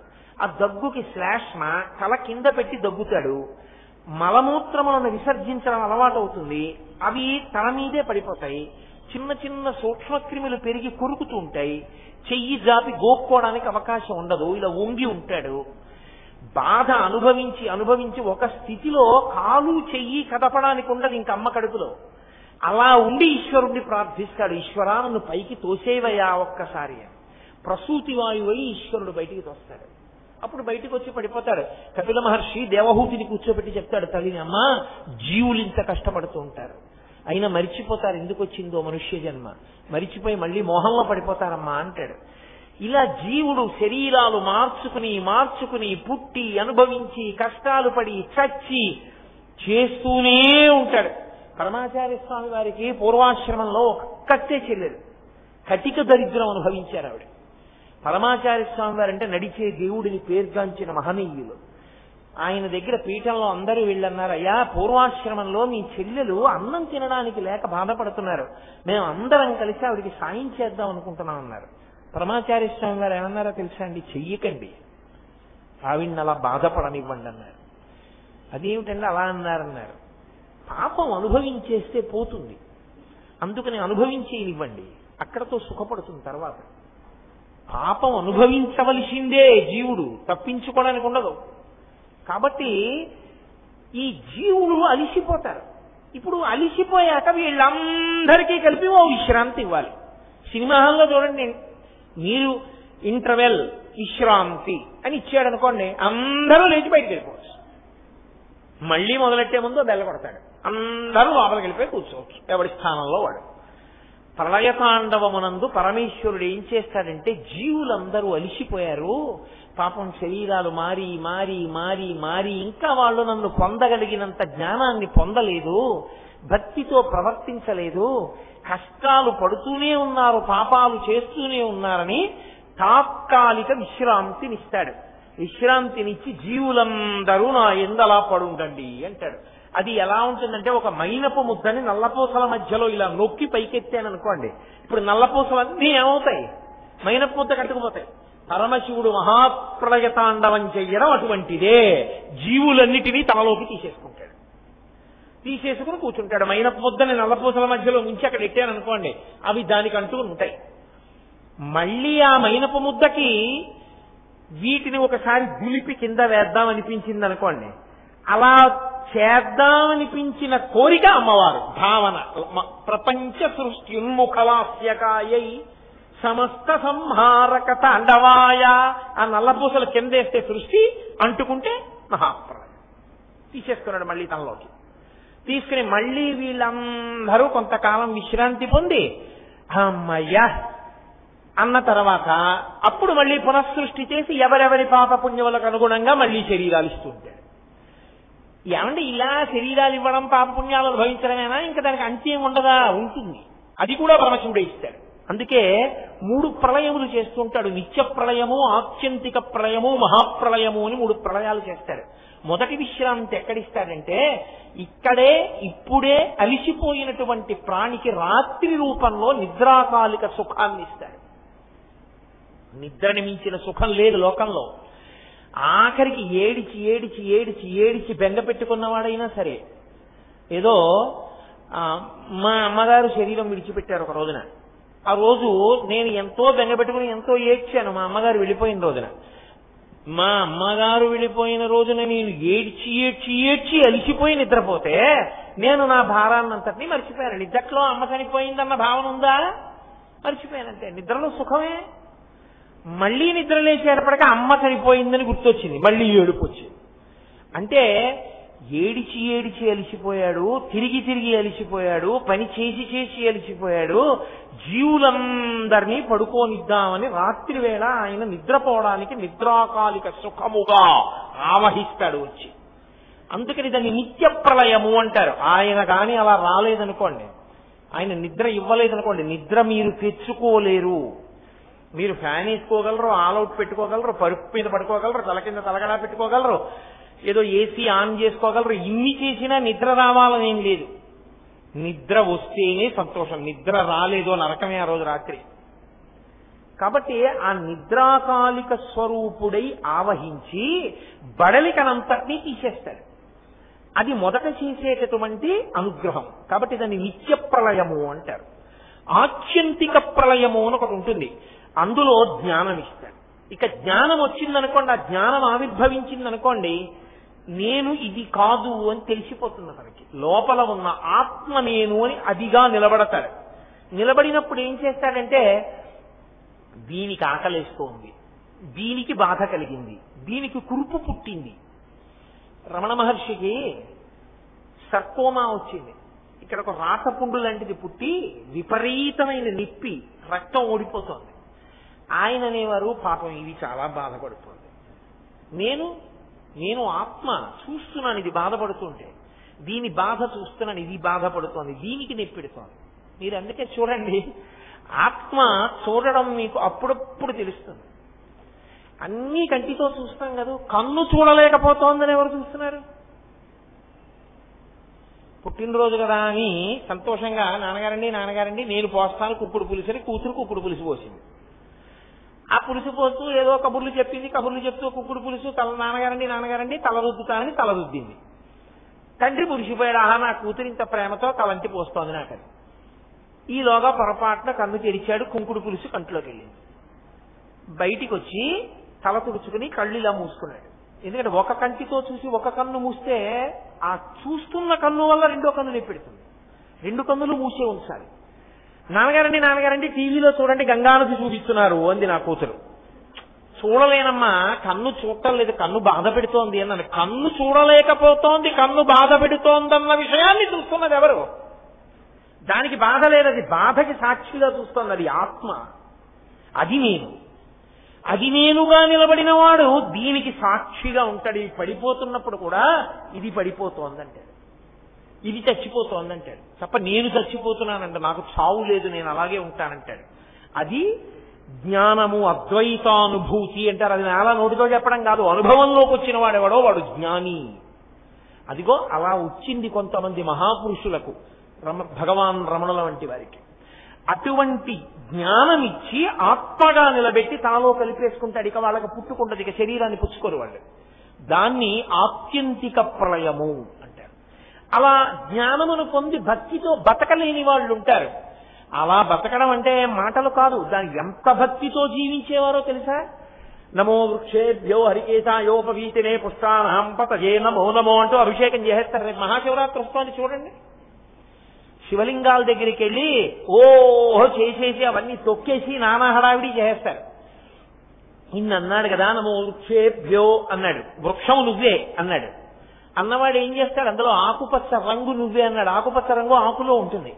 బయటికి వచ్చి మహాశివరాత్రికి మామిడికాయలు వస్తాయి, ఓ కర్ర పెట్టి మామిడికాయ కోసం ఆకుల్ని కొడతాడు, చెట్టులు కొడతాడు, ఆకులు కింద రాలిపోతుంటాయి ఆ కాయ కోసం. అప్పుడు దేని కొడుతున్నావు నువ్వు? అభిషేకం శివుడికా, నమో వృక్షేభ్యో అని. బయటకు వచ్చి కర్ర పెట్టి తాడనం శివుడికి కాదు, శివుడిని కాదు నువ్వు కొడుతున్నది. అదే రమణ మహర్షి అయితే మామిడికాయ కోసం కర్ర పెట్టి చెట్టును కొడుతూ ఉంటే గుండెని బాధేస్తున్నారు ఆయన. అవ్వ కాయలు కాసిన ఫలితానికి చెట్టు కర్ర పెట్టి కొడతారా? పరమేశ్వరుడయా, తప్పు కదూ, కొట్టకండి అన్నారు ఆయన. అలా మనం అనగలమా? అది నిజమైన భక్తి, పండిపోయిన భక్తి అంటారు కదా. అలా అంత అనుభవంతో అంతటా ఈశ్వరుణ్ణి చూడగలిగినటువంటి ప్రజ్ఞతో ఉంటారు వాళ్ళు. అప్పుడు వాళ్ళకి భేదం ఉండదు, ఉపాధి భేదమును విస్మరిస్తారు. ఉపాధి అంతర్గతమైన ఈశ్వరుణ్ణి దర్శనం చేస్తారు. పాము అలా ఆడుతోంది పడ్డిరి మీద, ఆయన కింద కూర్చుని ఉన్నారు.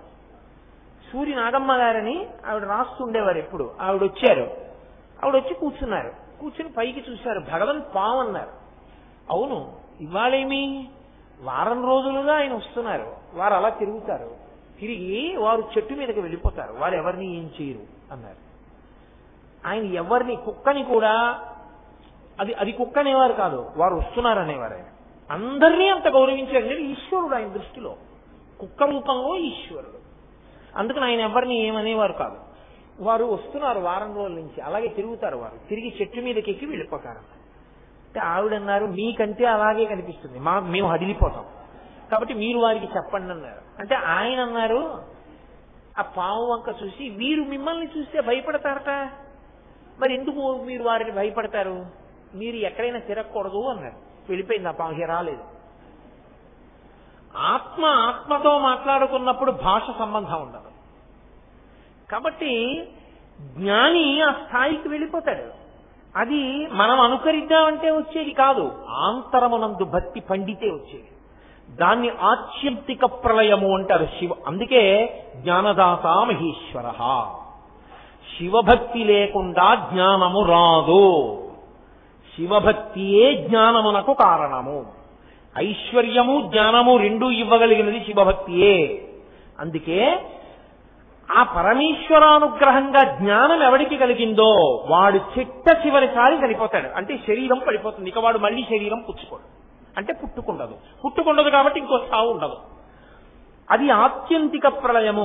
అలా జ్ఞానము పొందలేక మళ్ళీ పుట్టి మళ్ళీ చచ్చి మళ్ళీ పుట్టి మళ్ళీ చచ్చిపోయేటటువంటి వాళ్ళు అలా కొన్ని లక్షల సంవత్సరములు శరీరములలో తిరిగిన తర్వాత వీడెప్పటికీ భక్తిగా ఉండి జ్ఞానాన్ని పొంది నన్ను పొందలేకపోతున్నాడు. కొంత విరామం ఇద్దాం, ఇలా ఎన్నాళ్ళు కష్టాలు ఎన్నాళ్ళు పుడతాడు, పాపం బాధపడుతున్నాడు కదా, సొంత కాసేపు వాడికి విశ్రాంతిని ఇద్దామని అన్నిటినీ తనలోకి పుచ్చేసుకుని కూర్చుంటాడు. అలాగా అది మహాప్రళయం. ఇప్పుడు నాకు చెప్పండి, ఒక రోజు రాత్రి నిద్ర పట్టేటట్టు చెయ్యడంలో శివుడు క్రౌర్యంతో ప్రవర్తిస్తున్నాడా, మన పట్ల అనుగ్రహంతో ప్రవర్తిస్తున్నాడా? ఆయన నిద్ర ఇవ్వబట్టి కదా రెండో రోజు ఆకలేసి అన్నం తింటున్నాం, నిద్ర ఇవ్వబట్టి కదా బడలిక తీరుతోంది. కాబట్టి నిత్య ప్రళయమునందు పరమశివుడు పరమకారుణ్యమూర్తి. ఆత్యంతిక ప్రళయము జ్ఞానమిచ్చి మళ్లీ పుట్టవలసిన అవసరం లేకుండా చేస్తున్నాడు పరమకరుణామూర్తి.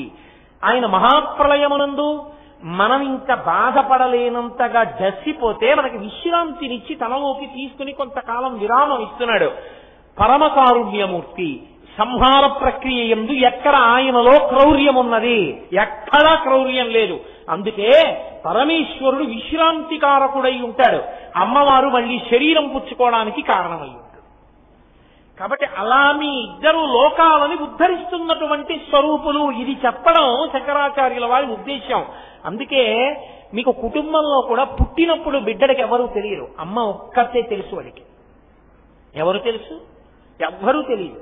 వాడు ఏడిస్తే అమ్మ డొక్కలో దూరుతాడు, వాడికి ఆకలిస్తే అమ్మ స్తన్యాన్ని సపరిస్తాడు. అమ్మ పెద్దవాడు అయిన తర్వాత కొంచెం ఊహ తెలిసాక, నాన్న నన్ను నువ్వు అనొచ్చు, అమ్మా నువ్వు అనొచ్చు. ఆయన అలా అనకూడదు. ఆయన నీకు నాన్నగారండి మీరు అనాలి నువ్వు. నేను కూడా ఏమండి అంటాను ఆయన్ని. నాకు నీకు గతి ఆయన, మనం ఇద్దరం కూడా ఆయన్ని చేరాలి అని అమ్మ తండ్రిని చూపిస్తుంది. అమ్మ చూపించిన వాడే తండ్రి. నేను ఇంతకన్నా వ్యాఖ్యానం చేయను, అమ్మకే తెలుసు కదూ. పరదేవతయే పరమశివుణ్ణి చూపించాలి మనకి. ఆవిడ అనుగ్రహమే సృష్టించిన ఆతల్లే, శరీరమిచ్చిన ఆతల్లే, మనసిచ్చిన ఆతల్లే. ఆ మనసు ఆ ఇంద్రియములు ప్రపంచం వైపు విషయ సుఖముల వైపు తిరగకుండా భగవంతుడి వైపు తిరిగేటట్టు చేయడానికి మళ్ళీ చెరుకు విల్లు పంచబాణాలు పట్టుకుంది. ఇప్పుడు ఆవిడ వైపు నువ్వు తిరిగితే ఆవిడ నిన్ను శివుడి వైపు తిప్పుతుంది, శివుడి వైపు తిప్పితే శివుడు జ్ఞానం ఇచ్చి తనలోకి కలుపుకుంటాడు. ఇది వాళ్ళిద్దరి అనుగ్రహం. లోకంలో కుటుంబంలో ఎలా ఉంటుందో అక్కడ వాళ్ళది అలాగే ఉంటుంది. కాబట్టి ప్రపంచ సృష్ట్యున్ముఖలాస్యకాయై సమస్త సంహారక తాండవాయ. అది శంకర భగవత్పాదుల స్తోత్రం అంటే అలా ఉంటుంది మహానుభావుడు. ఇద్దరి అనుగ్రహాన్ని ఏకకాలంలో కల్పించడానికి సంసారమునందు కేవల భోగానుభవము కాకుండా వైరాగ్యము చేత జ్ఞానము కలగడానికి అంత అందంగా తీసుకొస్తున్నారు. జగజ్జనన్యై జగదేక పిత్రే. జగత్తుకంతటికి అమ్మా నువ్వు జననివి. జగత్ అంటే జాయతే గచ్చతే ఇది జగత్. దేనికి పుట్టిన తేదీ మరణించిన తేదీ ఉన్నాయో దాన్ని జగత్ అంటే. అంటే పుట్టిన తేదీ ఉంది అంటే మరణించిన తేదీ ఉంటుంది, ఖచ్చితంగా ఉంటుంది, ఉండకపోవడం ఉండదు.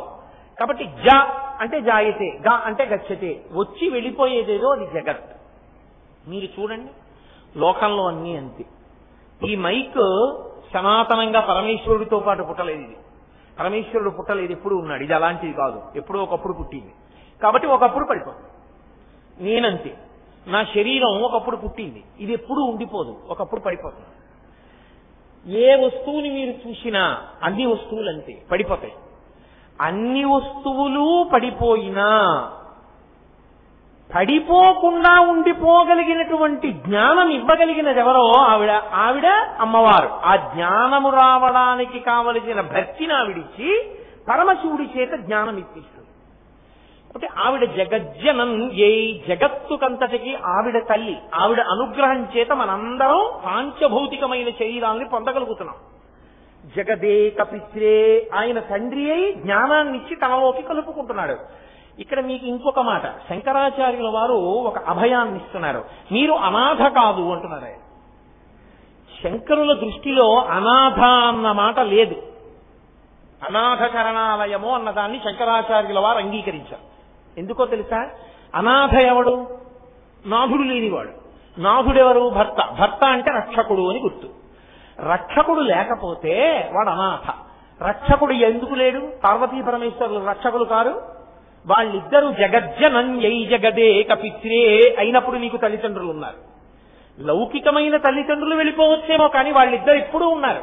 అమ్మా అయ్యయటంచు ఎవ్వరిని నేనన్నం శివా నిన్నేను సుమి, నీమది తల్లిదండ్రులటంచు చూడగాబోకు నాకిమ్మై తల్లియు తండ్రియం గురుడు నీవే కాక సంసారపు చిమ్మంచీకటి కప్పకొండ కనుమా శ్రీకాళహస్తీశ్వర. మాతాచ పార్వతీదేవి పితాదేవో మహేశ్వర బాంధవా శివభక్తాచ స్వదేశో భువనత్రయం అంటారు శంకరుల అన్నపూర్ణాష్టకంలో. అమ్మ నాన్న వాళ్ళిద్దరు ఎప్పుడూ ఉన్నారు. వాళ్ళిద్దరూ ఉండగా అనాథ ఎవరయ్యాడు? ఎవడూ అనాథ కాదు, అందరూ సనాథలే. అందరికీ వాళ్ళిద్దరూ ఉన్నారు. జగత్తుకంతటికీ వాళ్ళు తల్లిదండ్రులు అయినప్పుడు, జగత్తులో నువ్వు అంతర్భాగం అయినప్పుడు నీకు తల్లిదండ్రులు ఉండగా నువ్వు అనాథ అని ఎలా అనిపించుకుంటున్నావు? అనాథ అని ఎలా పిలుస్తున్నావు? అనాథ ఎవడూ కాదు, అందరూ సనాథలే.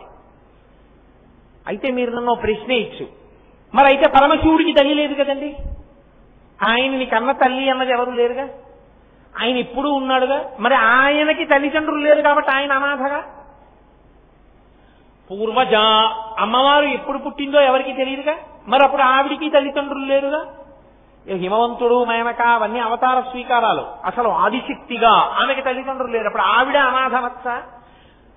పుట్టుక లేదుగా. పోని పరమశివుడు ఆవిడికి భర్త కాబట్టి ఆవిడ సనాథ. ఆవిడ అనాథ అనడానికి అవకాశం లేదు. పరమశివుడు ఆయన అనాథేనా అంటే ఒకటి గుర్తుపెట్టుకోవాలి మీరు, పరమశివుడు కూడా సనాథుడే. ఎందుకో తెలుసా? పరమశివుడికి రక్షకులు ఎవరు? అమ్మవారే.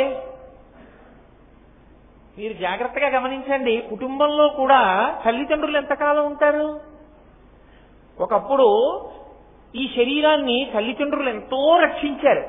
మా అమ్మ ఎంతో ప్రేమతో అన్నం పెట్టి పెంచింది ఈ శరీరాన్ని. మా అమ్మ దగ్గర కూర్చోబెట్టుకుని ఎన్నో బుద్ధులు నేర్పింది ఈ శరీరానికి. మా అమ్మ దగ్గర కూర్చోబెట్టుకుని ఎంతో భక్తిని నేర్పింది నాకు. ఆ అమ్మ వెళ్ళిపోయింది, నాన్నగారు వెళ్ళిపోయారు. కానీ అమ్మలా వేళకి అన్నం ఎవరు పెడుతున్నారు? రక్షకురాలై నా భార్య పెడుతోంది. నాకు కాళ్ళు నొప్పెట్టాయి, నా భార్య పడుతోంది. నాకు జ్వరం వచ్చింది, నాకు ఎవరు కావలసినటువంటి ద్రవాన్ని ఇచ్చి ట్యాబో ఔషధాన్ని ఇచ్చి ఎవరు రక్షిస్తున్నారు? నా భార్య రక్షిస్తోంది. నా మనసు ఎప్పుడైనా ఉద్విగ్నతకి లోనైంది, ఏదో బాధకి లోనైంది, చిన్నబుచ్చుకున్నాను. ఎందుకు అలా చిన్నబుచ్చుకుంటారు? మీరు నమ్ముకున్న పరమేశ్వరుడు మీకు లేడా? మీరెందుకు బెంగపెట్టుకుంటారు? ఈశ్వరుడు కాపాడతారు, బెంగపెట్టుకోకండి అని నన్ను ఊరడించింది ఎవరు? నా భార్యే. నేనెందుకు అనాథనయ్యాను? నా భార్య ఉండగా నేను అనాథని కానీ, ఆమె తల్లి అయి తండ్రి అయి సమస్తమై నన్ను ఊరడిస్తోందా లేదా? శాంతి స్థానమై. అప్పుడు నేను అనాథని కాను. నేనే కానప్పుడు పరమశివుడు ఎందుకు అవుతాడు? జగజ్జనని కాపాడతాయింది, అమ్మవారు ఆయన్ని కాపాడుతుంది. అమ్మవారికి ఆపద వస్తే ఆయన కాపాడతారా? ఆయనకి ఆపద వస్తే అమ్మవారు కాపాడుతారు. ఆపద వాళ్ళకుండదు. అలా వాళ్ళు లోకము వాళ్ళని సరిగ్గా అర్థం చేసుకోలేని అయోమయావస్థ వచ్చినప్పుడు వాళ్ళు ఉభయులు ఒకరినొకరి గౌరవాలు కాపాడుకుంటారు. దక్షయజ్ఞంలో పరమశివుడి యొక్క గౌరవానికి తేడా వచ్చింది. పార్వతీదేవి శరీర త్యాగం చేసి శివుణ్ణి రుద్రుణ్ణి చేసి లోకానికి పాఠం చెప్పించి శివ వైభవాన్ని నిలబెట్టిందా లేదా? లోకానికి అంతటికీ ఆపదొచ్చింది హలాహలం వల్ల, వెళ్ళి మీరు పుచ్చుకుని పిల్లల్ని కాపాడండి అని అమ్మవారు పరమశివుణ్ణి పంపించి హాలాహల భక్షణం చేయించి లోకాల్ని కాపాడించిందా లేదా? కాబట్టి వాళ్ళు ఎప్పుడు ఒకరినొకరు వాళ్ళు కాపాడుకుంటుంటారు. కాబట్టి అసలు అనాథ అన్న మాట ఎక్కడి నుంచి వచ్చింది? అసలు ఆ మాట లేదు శాస్త్రం. అనాథ అన్నవాడు లేడు. అనాథ అన్నవాడు లేనప్పుడు అనాథులకు ఆశ్రమం అన్న మాట ఎక్కడి నుంచి వచ్చింది? లేదు. అసలు అనాథ లేడు. జగత్తుకంతటికీ తల్లిదండ్రులున్నారు. ఎవరూ నాకెవ్వరూ లేరన్న మాట అనడానికి వీలు లేదు లోకంలో. ఇది శంకరాచార్యుల వారి అభయం. జగద్గురువుగా వారు మాట్లాడితే అలా ఉంటుంది. జగజ్జనం యై జగదే కపిత్రే. ఆ మాట ఎవరు సృష్టించాడో తెలియదు, కానీ అసలు ఆ మాట ఎవరికీ అన్వయము కాదు. అందరికీ జగత్తుకంతటికీ వారు తల్లిదండ్రులుగా ఉన్నారు. ఇప్పుడు ఈ మాట మీకు ఎంత ఊరటనిస్తుంది మీరు ఆలోచించండి. నాకు ఏమిటండి ఇబ్బంది? నేను నమ్ముకున్న నా తల్లిదండ్రులు ఉన్నారు కదా, నాకేం కష్టం వచ్చినా నేను వాళ్ళకి చెప్పుకుంటాను. ఏదో నాకు చాలా కష్టం వచ్చేసింది అనుకోండి, ఇబ్బంది వచ్చేసింది అనుకోండి, నేను వెంటనే కాస్త విభూతి చల్లుకుని ఆ పంచా చొక్కా లాల్చి అవతల బారేసి ఓ గామంతా కట్టుకుని పూజా మందిరంలో కూర్చుని నేనేం పూజ చెయ్యక్కర్లేదు. అప్పుడు స్వామిని చూసి చెప్పుకుంటాను, స్వామి ఏమిటి ఇంత ఇబ్బంది, నేను తట్టుకోలేకపోతున్నాను, చాలా బాధగా ఉంది నా మనస్సు, చాలా కష్టానికి లోనైపోతున్నాను, ఈశ్వరా నన్ను రక్షించవా? నీకు వచ్చిన మాటలతో పరమేశ్వరుడికి చెప్పుకో. నీకు లేకపోవడం ఉన్నారు కానీ పూజా మందిరంలో తల్లిదండ్రులు, నువ్వు మనసు విప్పి చెప్పు, కాపాడడానికి వాళ్ళు సిద్ధంగా ఉన్నారు. కాబట్టి అనాథ ఎవరు? అందరికీ తల్లి తండ్రి ఉన్నారు. ఇది చెప్పడానికి జగజ్జనన్ యై జగదే కపిత్రే నమశివాయై చ నమశివాయ. ఎంత మంగళప్రదులయా మీ ఇద్దరు, మాకు ఎంత ఆనందాన్ని ఇస్తున్నారయ్యా, ఎన్ని జన్మలు ఇస్తున్నారయ్యా, ఎన్ని శరీరాలు ఇస్తున్నారయ్యా, ఎంత శాస్త్రం ఇచ్చారయ్యా, వేదం ఇచ్చారు, ఋషులను ఇచ్చారు, అది చెప్పే వాళ్ళని ఇచ్చారు, మా మనసుల్ని భగవంతుడి వైపు తిప్పగలిగినటువంటి శాస్త్రాన్ని ప్రబోధం చేసే వాళ్ళని ఇచ్చారు. పరమేశ్వర నీకు మేము రుణపడిపోయాం కదా, ఇప్పుడు మేము నువ్వు ఉన్నావు, మమ్మల్ని కాపాడుతావు, మాకేం బెంగ, మాకు బెంగలేదు. ఒక పెద్ద ఊరట కలిగిందా లేదా? అన్నీ ఉన్నాయి, నాకెవ్వరూ లేరంటుంటారు కొంతమంది. నాకెవ్వరూ లేరన్న వాడికి నేనున్నానన్నవాడు ఒకడు దొరికితే ఎంత సంతోషంగా ఉంటుందో. మన్ని ఆదుకోవడానికి, మన చెయ్యి పట్టుకోవడానికి మనకి తల్లిదండ్రులు ఉన్నారన్ననాడు మనకి ఎంత సంతోషంగా ఉంటుంది. ఆ భయాన్ని జగద్గురువులు ఇస్తున్నారు ఇవాళ. కాబట్టి జగజ్జనం యై జగదే కపిత్రే నమశివాయై చ నమశివాయ. తరువాతి శ్లోకంలో శంకర భగవత్పాదులు అంటారు, అమ్మా నువ్వు ప్రదీప్త రత్నోజ్వల కుండలాయై స్ఫురన్మహాపన్నగభూషణాయ శివాన్వితాయై చ శివాన్వితాయ నమశివాయై చ నమశివాయ. అందులో శంకరులు అంటున్నారు ప్రదీప్త రత్నోజ్వల కుండలాయై. ప్రదీప్త అంటే బాగా ప్రకాశించేటటువంటి, చాలా గొప్ప ప్రకాశమున్న ప్రదీప్త రత్న ఉజ్వల కుండలాయై. కుండలములు అంటే చెవికి పెట్టుకునేటటువంటి ఆభరణములు. బాగా ప్రకాశించేటటువంటి చెవి కుండలములు కలిగినటువంటి ఓ తల్లి అని పిలిచారు. కుండలమునకు రెండు రకములుగా ప్రాధాన్యత ఉంటుంది. ఎందుచేత అంటే బయట ఉన్నటువంటి పంచమహాభూతములలో ఆకాశము మహద్భూతమని పేరు, అన్నిటికన్నా చాలా పెద్ద భూతమని. ఆకాశమే పరబ్రహ్మము అని. అటువంటి ఆకాశము అందులో గుణకమైనటువంటిది, గుణితమైనటువంటిది శబ్దస్వరూపము. ఆకాశ గుణకము అని కదా పిలుస్తాం. శబ్దం ఉందనుకోండి, నేను ఇప్పుడు మాట మాట్లాడాను, ఆ మాట ఎందులోంచి బయలుదేరి ప్రయాణించింది? ఆకాశంలో ప్రయాణించింది. ఆకాశం అంటే శూన్యమని మీరు అనుకోకూడదు. శూన్యమన్న మాట బౌద్ధులది. శూన్యము లేదు, శంకరాచార్యుల వారు అక్కడే ఖండించారు. శంకరాచార్యుల వారు బౌద్ధమునకు వ్యతిరేకులు కారు, ఆయన పారద్రోల లేదు. శంకరుల ప్రశ్నలకు జవాబు చెప్పలేక బౌద్ధము వెళ్ళిపోయింది. యథార్థమంతే. వాళ్ళు శూన్యమన్నారు. శంకర భగవత్పాదులు అన్నారు, ఓ ఇల్లుంది, తలుపేసింది, మీరెళ్ళి తలుపు కొట్టారు, ఇంట్లో ఎవరున్నారో అని అడిగారు. లోపల నుంచి పనిపిల్లని ఇంట్లో ఎవరూ లేరు అంటే, ఇంట్లో ఎవరూ లేరంటే దాని అర్థం ఏమిటి? ఇంటి యజమాని యజమానురాలు లేరు, ఇంట్లో పని చేసుకోవడానికి నన్ను పెట్టి వెళ్ళారు అని కదా. ఇంట్లో ఎవరూ లేరు అన్నప్పుడు శూన్యం ఉందా? ఎవరో ఒకళ్ళు ఉన్నారా? ఎవరో ఒకళ్ళు ఉన్నారు. ఆత్మ ఉన్నది, శూన్యము లేదు. ఆత్మ అంతటా వ్యాప్తి చెంది ఉన్నది, అదే ఆకాశ స్వరూపంగా వ్యాప్తి చెంది ఉన్నది. అటువంటి ఆకాశ స్వరూపమైనటువంటి ఆత్మ ఏదైతే ఉందో ఆ ఆత్మగా పరమేశ్వరుడు ఉన్నాడు. ఆ ఆకాశములోంచి శబ్దము ప్రయాణిస్తుంది. అందుకని మహద్భూతములో ప్రయాణించి చెవి గుండా లోపలికి వెళుతుంది. చెవి గుండా లోపలికి వెళ్ళి మనకి జ్ఞానకారకం అవుతుంది. అందుకే ఇంద్రియములలో చాలా చాలా గొప్ప ఇంద్రియం ఏది అంటే చెవి. చాలా గొప్పది. ఎందుచేత అంటే మనకి ప్రమాణమేది సనాతన ధర్మానికి? వేదము ప్రమాణము. అటువంటి ప్రమాణమైన వేదము పుస్తకంలో వ్రాయరు. అది గురువు గారు చెప్తూ ఉంటే ఉదాత్త అనుదాత్త స్వరిత స్వరముతో చెప్తూ ఉంటే శిష్యులు వింటూ ఉంటారు. వినడం అంటే దేంట్లోంచి వింటారు? చెవితో వింటారు. చెవితో వింటారు కాబట్టి ఆ చెవి అలంకృతమై ఉండాలి. శృతి ప్రమాణము నిలబడడానికి చెవియే కారణము. ఒకరి యందు మార్పు రావడానికి విన్నదే కారణము. శాస్త్రాన్ని విని తెలుసుకుంటాడు. ఆ చెవి మనిషిని మారుస్తోంది. అతని పదం మారిపోయేటట్టు చేస్తోంది. ఆ చెవి అలంకృతమవుతుంది. ఎందుచేత?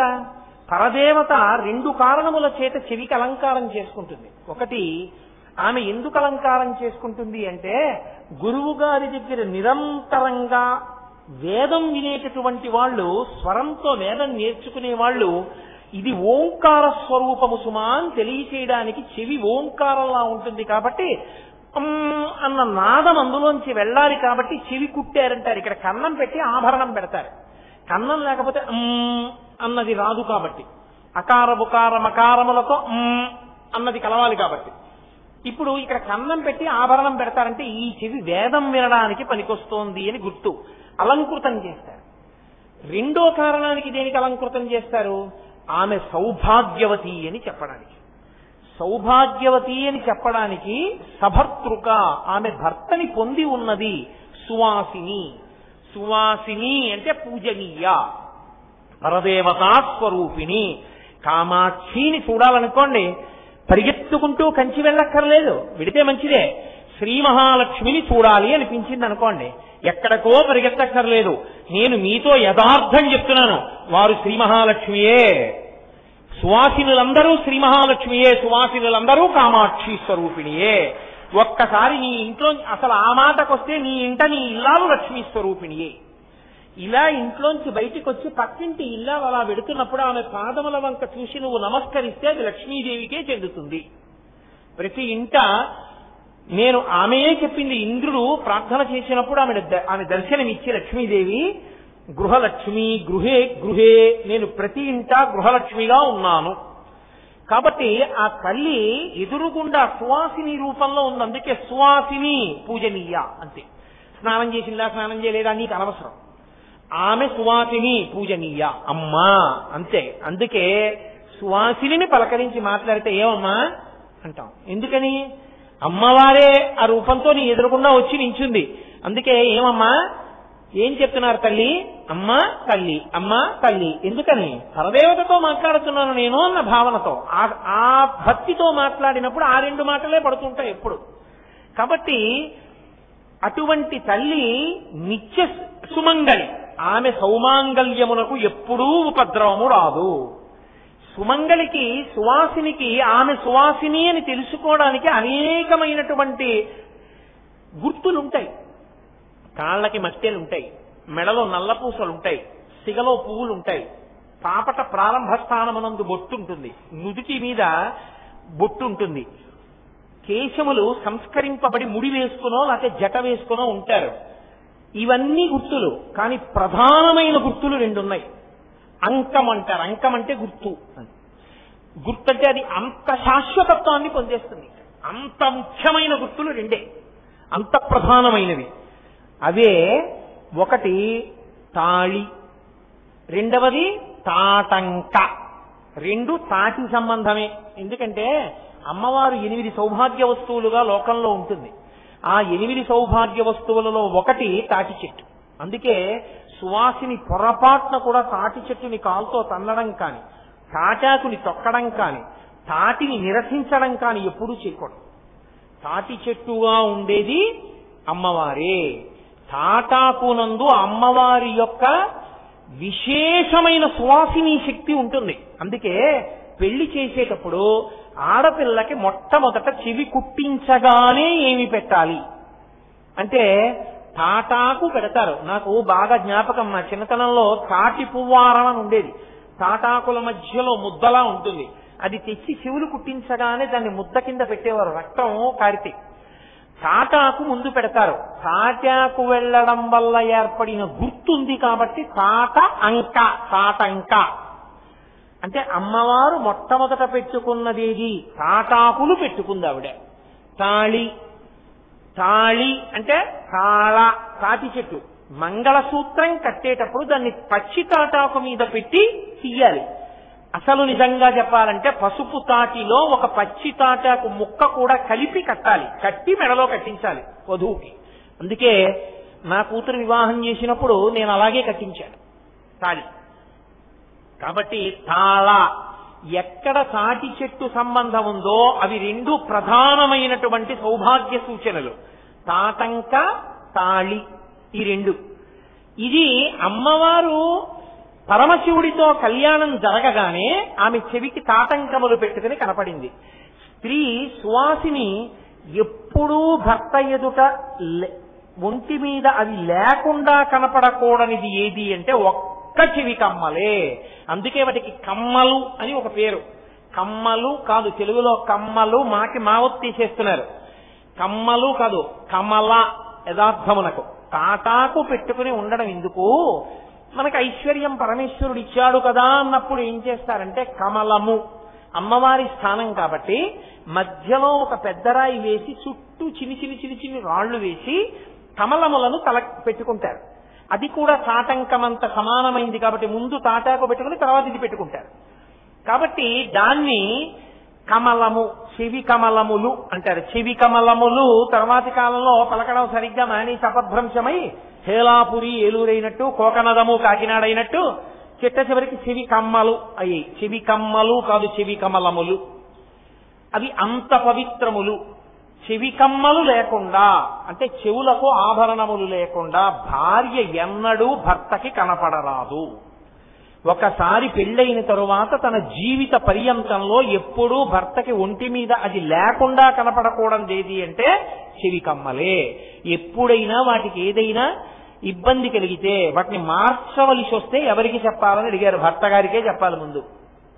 అయ్యా మీరు కాసేపు రాకండి అని చెప్పి గదిలోకి వెళ్లి తలుపు వేసుకుని మార్చుకుంటారు. ఇప్పటికీ సంప్రదాయం తెలుసున్న కుటుంబాల్లో చెవికమ్మలు మార్చుకునేటప్పుడు చెవికమ్మలు ఏమైనా కడుక్కోవలసి వచ్చినా అసలు ఎట్టి పరిస్థితుల్లోనూ భర్తకి కనపడరు. అవి మార్చి మళ్లీ పెట్టుకున్న తర్వాతనే భర్తకి కనపడతారు. ఎందుకంటే అది అంత ముఖ్యమైన ఐదోతనం. ఆ కాసేపు అమ్మవారి నామం చెప్పుకుంటూ ఆ చెవితాటంకాలని తీస్తే మళ్లీ కడుక్కుని మళ్లీ పెట్టేసుకోవాలంటే అవి లేకుండా ఉండడం అన్నది ఉండదు. కాబట్టి అంత ప్రధానమైనటువంటిది. కాబట్టి ఆ చెవి తాటంకములు అమ్మవారి యొక్క ఐదోతనానికి గుర్తు. పరమశివుడు కళ్యాణం జరిగినప్పుడు ఇలా చూశాట అమ్మవారిని. చెవి తాటంకముల వంక చూసి పొంగిపోయాట. ఓ నీ ఐదోతనానికి గుర్తు. ఆయన నిత్యుడు అయినా నేనున్నాననడానికి ఇదే గుర్తు సుమా అని అమ్మవారి చెవి తాటంకములను చూసి పొంగిపోయాడు. రెండు, అమ్మవారికి గురువు పరమశివుడే. ఆమె గురుమండల రూపిణి అయినా ఆమెకి గురువు పరమశివుడే. ఆమె సమస్త శాస్త్రములు భర్త పాదముల వద్ద కూర్చుని నేర్చుకుంది. భర్త పాదముల దగ్గర కూర్చుని భర్త సహజంగా గురువు ఆడదానికి, భార్యకి. ఆయన దగ్గర నేర్చుకుంది కాబట్టి శాస్త్రాధ్యయనము చేసేటప్పుడు ఆ చెవి అలంకృతమై ఉండాలి కాబట్టి కమ్మలు పెట్టుకుంది. అందుకని ఇప్పుడు రెండు కారణముల చేత ఆమె చెవికి ఆభరణములు ఉన్నాయి. మూడు, ఏ ప్రార్థన చేసినా అమ్మవారు మన ప్రార్థనలన్నీ ఆ చెవులతోటే వింటుంది. మన ప్రార్థనలు వినగలిగినటువంటి ఆ గొప్ప చెవులకు ఆభరణములు లేకుండా అలంకృతములు కాకుండా అలా ఉంటుంది. అందుకని ఆభరణములు పెట్టుకుంది. కాబట్టి ఇంత గొప్ప ఆభరణములను పెట్టుకునేటప్పుడు అమ్మ ప్రదీప్త రత్నోజ్వల కుండలాయే.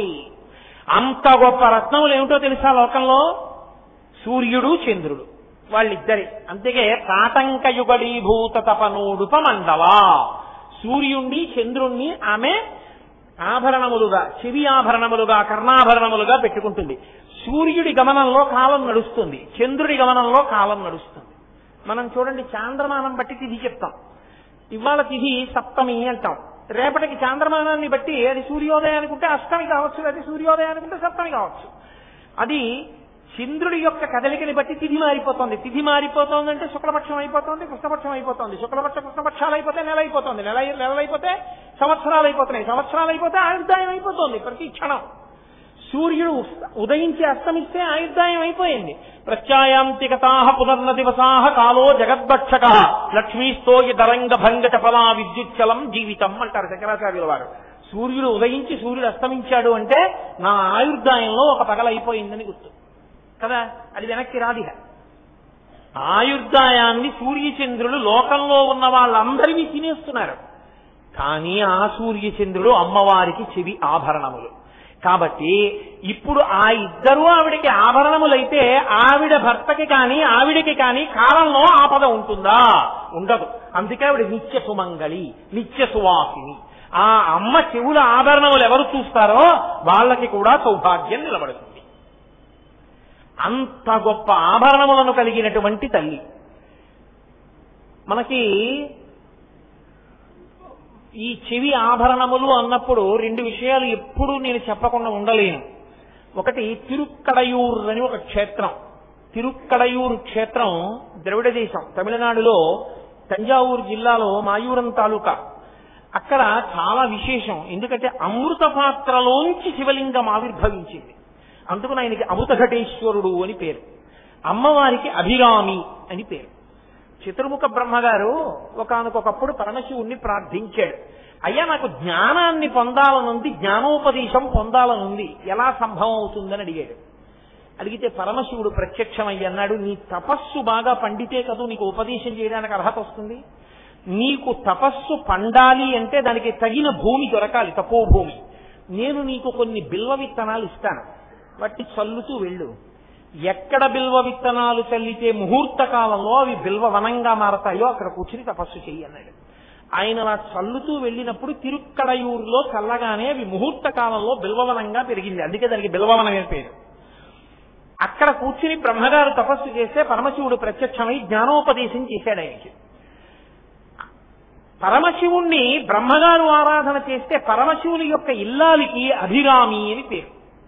మనం పెట్టుకోం అటువంటి మంచి పేరు. అభిరామి పరమశివుని ఇల్లాలు అక్కడ. ఆ అభిరామిని సరస్వతీదేవి కొలిచింది. ఆయన పేరు అమృతఘటేశ్వరుడు, పరమశివుడి పేరు. అభిరామి అమ్మవారి పేరు. ఆ అమృతఘటేశ్వర లింగాన్నే మార్కండేయుడు కౌగిలించుకున్నాడు యముడు పాశం వేసినప్పుడు. కౌగిలించుకున్నప్పుడు యమధర్మరాజు గారు పాశం వేసి లాగిన గుర్తు ఆ శివలింగం మీద ఇప్పటికీ పడి ఉంటుంది. తదనంతర కాలంలో మార్కండేయ మహర్షి దీర్ఘాయుర్దాయాన్ని పొందిన తరువాత ఆయన అక్కడే ఉన్నటువంటి కావేరీ నదీ జలాల్ని తీసుకొచ్చి అభిషేకం చేస్తున్నాడు శివలింగానికి. అభిషేకం చేస్తున్నప్పుడు ఆ కావేరీ నదీ జలాలలో ఒక జాజితీగ ఒకటి చేరిపోయి ఆ జాజితీగ శివలింగం మీద పడింది. దాన్ని తీసి ఇలా పక్కన పడేశారు. ఆ జాజితీగ పెరిగి పెద్దదైంది. అది 365 రోజులు పూస్తుంది. అది స్థల లత. ఆ జాజి పూలతో ఒక్క అమృతఘటేశ్వరుడికే పూజ చేస్తారు. అంత గొప్ప క్షేత్రం. మార్కండేయ మహర్షి పేరు మీద ఒక తీర్థం ఉంటుంది. అలాగే కాలతీర్థము అని ఒక తీర్థం ఉంటుంది. ప్రతిరోజు ఉదయం మార్కండేయ తీర్థం నుంచే ఒక కడవతో నీళ్లు తీసుకొచ్చి అమృతఘటేశ్వరుడికి అభిషేకం చేస్తారు. ఆ మొదటి కడవ అమృతఘటేశ్వరుడికి వెళ్లిపోగానే ఆ కుండలో స్నానం చేస్తారు, ఆ తీర్థంలో స్నానం చేస్తారు. ఆ తీర్థంలో ఎవరు స్నానం చేసి అమృతఘటేశ్వరుణ్ణి దర్శనం చేస్తాడో వాడు యమదర్శనం చెయ్యడు. వాడికి యముడు కనపడడం అంటే వాడి చేత మంచి పనులు చేయించి చిట్ట చివర ప్రాణోత్క్రమణం అయిపోతుండగా భగవన్నామమును పలికించేటటువంటి కర్తవ్యాన్ని పరమేశ్వరుడు స్వీకరిస్తాడు. అమృతఘటేశ్వర లింగ దర్శనం అంత గొప్పది మార్కండేయ తీర్థ స్నానం. రెండవది కాలతీర్థము. దాని యందు ఎవరు స్నానం చేస్తారో వాళ్ళకి భవసాగరమునందు మునిగిపోకుండా ఊంచుకోగలిగిన శక్తిని ఈశ్వరుడు ఇస్తాడు. అందుకే తప్పకుండా తిరుక్కడయూరు వెడుతూ ఉంటారు. ఆ తిరుక్కడయూరు క్షేత్రంలో షష్ఠి పూర్తి చేసుకుంటూ ఉంటారు. షష్ఠి పూర్తి చేసుకోవాలి అంటే తిరుక్కడయూరు వెడతారు. వెడితే ఎవరు ఏ తిథి నాడు షష్ఠి పూర్తి చేసుకోవాలో ఆ తిథి నాడు దేవస్థానం ఏనుగొచ్చి తీసుకెడుతుంది. వాళ్ళకి తీసుకెళ్లి కూర్చోబెట్టి సామూహికంగా షష్ఠి పూర్తి మహోత్సవం చేయిస్తారు. షష్ఠి పూర్తి చేసుకోవాలి, చేసుకోకుండా ఉండకూడదు. అది వైదికం శాస్త్రం, చేసుకోవాలి. ఎంతమందికి భోజనాలు పెట్టామన్నది కాదు, వైదికంగా శాస్త్రం నడపాలి. అది చాలా ముఖ్యమైనటువంటి విషయం. భోజనాల తర్వాత మాట. కాబట్టి ఆ తిరుక్కడయూరు క్షేత్రంలో అమృతఘటేశ్వరుడు అభిరామి ఇద్దరు వెలిసి ఉన్నారు. అక్కడే మహానుభావుడు అభిరామ భట్టు అన్న పేరుతో అమ్మవారి పేరు మీదే పుట్టాడు ఒక మహానుభావుడు దంపతులకి. ఆయనకి ఆవిడ పేరే పెట్టారు. ఆయన ఎప్పుడూ అమ్మవారిని ధ్యానం చేస్తూ ఉండేవాడు. ఎక్కడ కూర్చుంటే అక్కడే అమ్మవారిని ధ్యానం చేసేవాడు. ధ్యానం చేస్తూ లోపలికి వెళ్ళిపోయి బాహ్యం మరిచిపోయి అమ్మవారి దర్శనం చేసి పొంగిపోతుండేవాడు. ఒక సంవత్సరం పుష్యమాసంలో అమావాస్య వచ్చింది. అసలు పుష్యమాసం అంటే హేమంత ఋతువు. హేమంత ఋతువు కాబట్టి ఎప్పుడు మంచు పడుతుంటుంది. మంచే సగం చీకటి, మంచు మీద అమావాస్య కాబట్టి కటిక చీకటి. అటువంటి అమావాస్య రోజున ఆయన కూర్చుని ధ్యానం చేస్తున్నాడు. అనుకోకుండా తంజావూరు మహారాజు గారు, శరభోజీ మహారాజు గారు వచ్చారు. ఆయన దేవాలయంలోకి వెడుతుంటే అందరూ లేచి నిలబడ్డారు. మహారాజు గారు కదా నిలబడ్డారు. ఈయనొక్కడు లేచి నిలబడలేదు. ఈయన లేచి నిలబడలేదు అని ఆయనకి కించిత్ కోపం వచ్చింది. ఆయన ముఖం వంక తేరిపారి చూశాడు. వెలిగిపోతున్నాడు ప్రకాశవంతంగా. అయినా అనుమానం వచ్చి ఈయనెవరో గొప్ప యోగిలా ఉన్నాడే అనుకుని ఆలయార్చకులను అడిగాడు, ఎవరితనని అడిగారు. ఇది ధ్యానంలో ఉన్నాడు, ఇప్పుడు ధ్యానంలో ఉన్నాడంటే రాజు కోపం వస్తుందేమో నటిస్తున్నాడనని, మహారాజా చెప్తే వినడు, అలాగే ఉన్మత్తుడు మద్యపానం చేసి అలాగే కూర్చుంటుంటాడు, అతన్ని పట్టించుకోకండి అన్నాడు. మహారాజు లోపలికి వెళ్లి పూజ చేసి బయటికి వస్తూ మళ్ళీ చూశాడు. ఆయన అలాగే ఉన్నారు. వెంటనే మేల్కొల్పమన్నారు. ఎవరో వెళ్లి తట్టారు. ఆయన బహిర్ముఖుడయ్యాడు. ఆయన ధ్యానమునందు పూర్ణచంద్రబింబం లాంటి అమ్మవారి యొక్క ముఖమండలాన్ని దర్శనం చేస్తున్నాడు. దర్శనం చేస్తూ పొంగిపోతున్నాడు. అకస్మాత్తుగా తట్టడంలో బహిర్ముఖుడైనా ఇంకా పూర్ణచంద్రబింబం లాంటి అమ్మవారి ముఖం కనపడుతోంది. శరభోజీ మహారాజు గారు అన్నాడు, ఇవాళ ఏం తిథి, ఎన్ని గడియల వరకు ఉంటుంది అన్నాడు. ఆయన అన్నాడు, అమ్మవారి ముఖం చూస్తున్నాడు కదూ, నిండు పౌర్ణమి అన్నాడు. ఇవాళ రాత్రి ఉంటుందా అన్నాడు. ఉంటుంది అన్నాడు. రాజు అన్నాడు, అమావాస్య కదా రోజు, ఇవాళ రాత్రి నేను వస్తాను 9 గంటలకి, నువ్వు ఇక్కడే ఉండి నాకు పౌర్ణమి చంద్రబింబం చూపించాలి. చూపించకపోతే ఇక్కడే నిన్ను శిరచ్ఛేదం చేసి పెడతానన్నాడు అని రాజు వెళ్ళిపోయాడు. అందరూ ఎంత పని చేశావురా, నోరు మూసుకు కూర్చున్నా పోయేది, పౌర్ణమన్నావేరా అన్నారు. పౌర్ణమని నేను అన్నానా? అమ్మవారి ముఖమండలం నాకు లోపల కనపడుతోంది, ఆ ఆనందంలో పౌర్ణమన్నాను. నా చేత ఏ తల్లి ఆ మాట అనిపించిందో ఆ తల్లే నా మాట నిజం చేస్తుందన్నాడు. సాయంకాలం అయింది, స్నానం చేశాడు, అమ్మవారి దర్శనం చేసుకున్నాడు, నమస్కారం చేశాడు, కూర్చున్నాడు. కూర్చుని అభిరామి అంతాది అంటారు. ఇప్పటికీ మీరు కంచి వెడితే కామాక్షి అమ్మవారి దేవాలయం ఉంటుంది. కామాక్షి అమ్మవారి దేవాలయంలో దుర్వాసో మహర్షి ఉంటారు, ఇలా పైకెక్కుతుంటే అడుగు మీదకి. ఆయనే కామాక్షి దేవాలయంలో పూజా విధానాన్నంతటినీ నిర్ణయించిన వారు ఆయనే. భట్టారకుల యందు ఆయన ఒకడు. లలితాపరా భట్టారిక, శృంగార భట్టారక, పరమేశ్వర భట్టారక, క్రోధ భట్టారక అని భట్టారకులు. శృంగార భట్టారక అంటే కాళిదాసు గారు, పరమేశ్వర భట్టారక అంటే పరమేశ్వరుడు, లలితాపరా భట్టారిక అంటే లలితాస్వరూపిణి, క్రోధ భట్టారక అంటే మహానుభావుడు దుర్వాసో మహర్షి.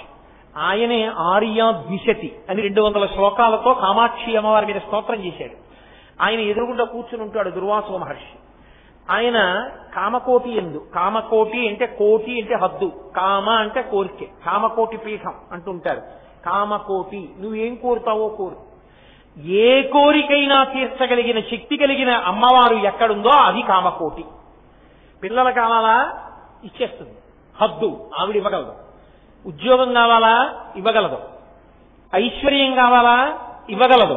సచామరమావాణి సవ్యదక్షిణ సేవిత, ఆవిడ కాళ్ళ మీద పడ్డప్పుడు కుడి చేతి వైపుకు పడితే సరస్వతీదేవి, ఎడం చేతి వైపు పడితే లక్ష్మీదేవి, మధ్యలో పడితే సరస్వతీదేవి లక్ష్మీదేవి ఇద్దరి వింజామరల గాలి తగులుతుంది. సరస్వతి లక్ష్మి ఇద్దరి కటాక్షం కలుగుతుంది. ఆవిడ ఇవ్వలేనిది ఏం లేదు లోకంలో. కామాక్షి ఏదైనా ఇవ్వగలదు, అంత గొప్ప తల్లి. అటువంటి తల్లి కాబట్టే ఆ కామాక్షీదేవి పూజా విధానాన్ని దుర్వాసో మహర్షి నిర్ణయం చేశారు. ఆ దుర్వాసో మహర్షిని దాటి మీరు ఇలా కొంచెం పక్కకి తిరిగితే ఆవిడ ఏకాంత శయన మంటపం ఉంటుంది.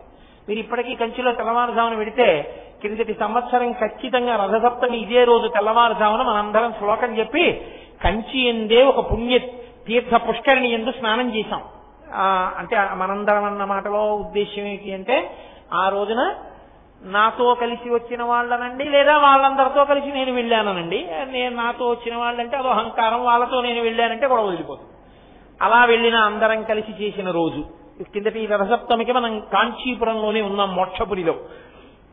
అదిగో అది దాటి మీరు అమ్మవారు ఉత్సవమూర్తిగా కూర్చుని ఉంటుంది కామాక్షి. ఆ మందిరం పక్క నుంచి వెడుతుంటే అరుగు మీద రాసి ఉంటాయి వరుసగా శ్లోకాలు. ఆ శ్లోకాలకే అభిరామి అంతాది అని పేరు.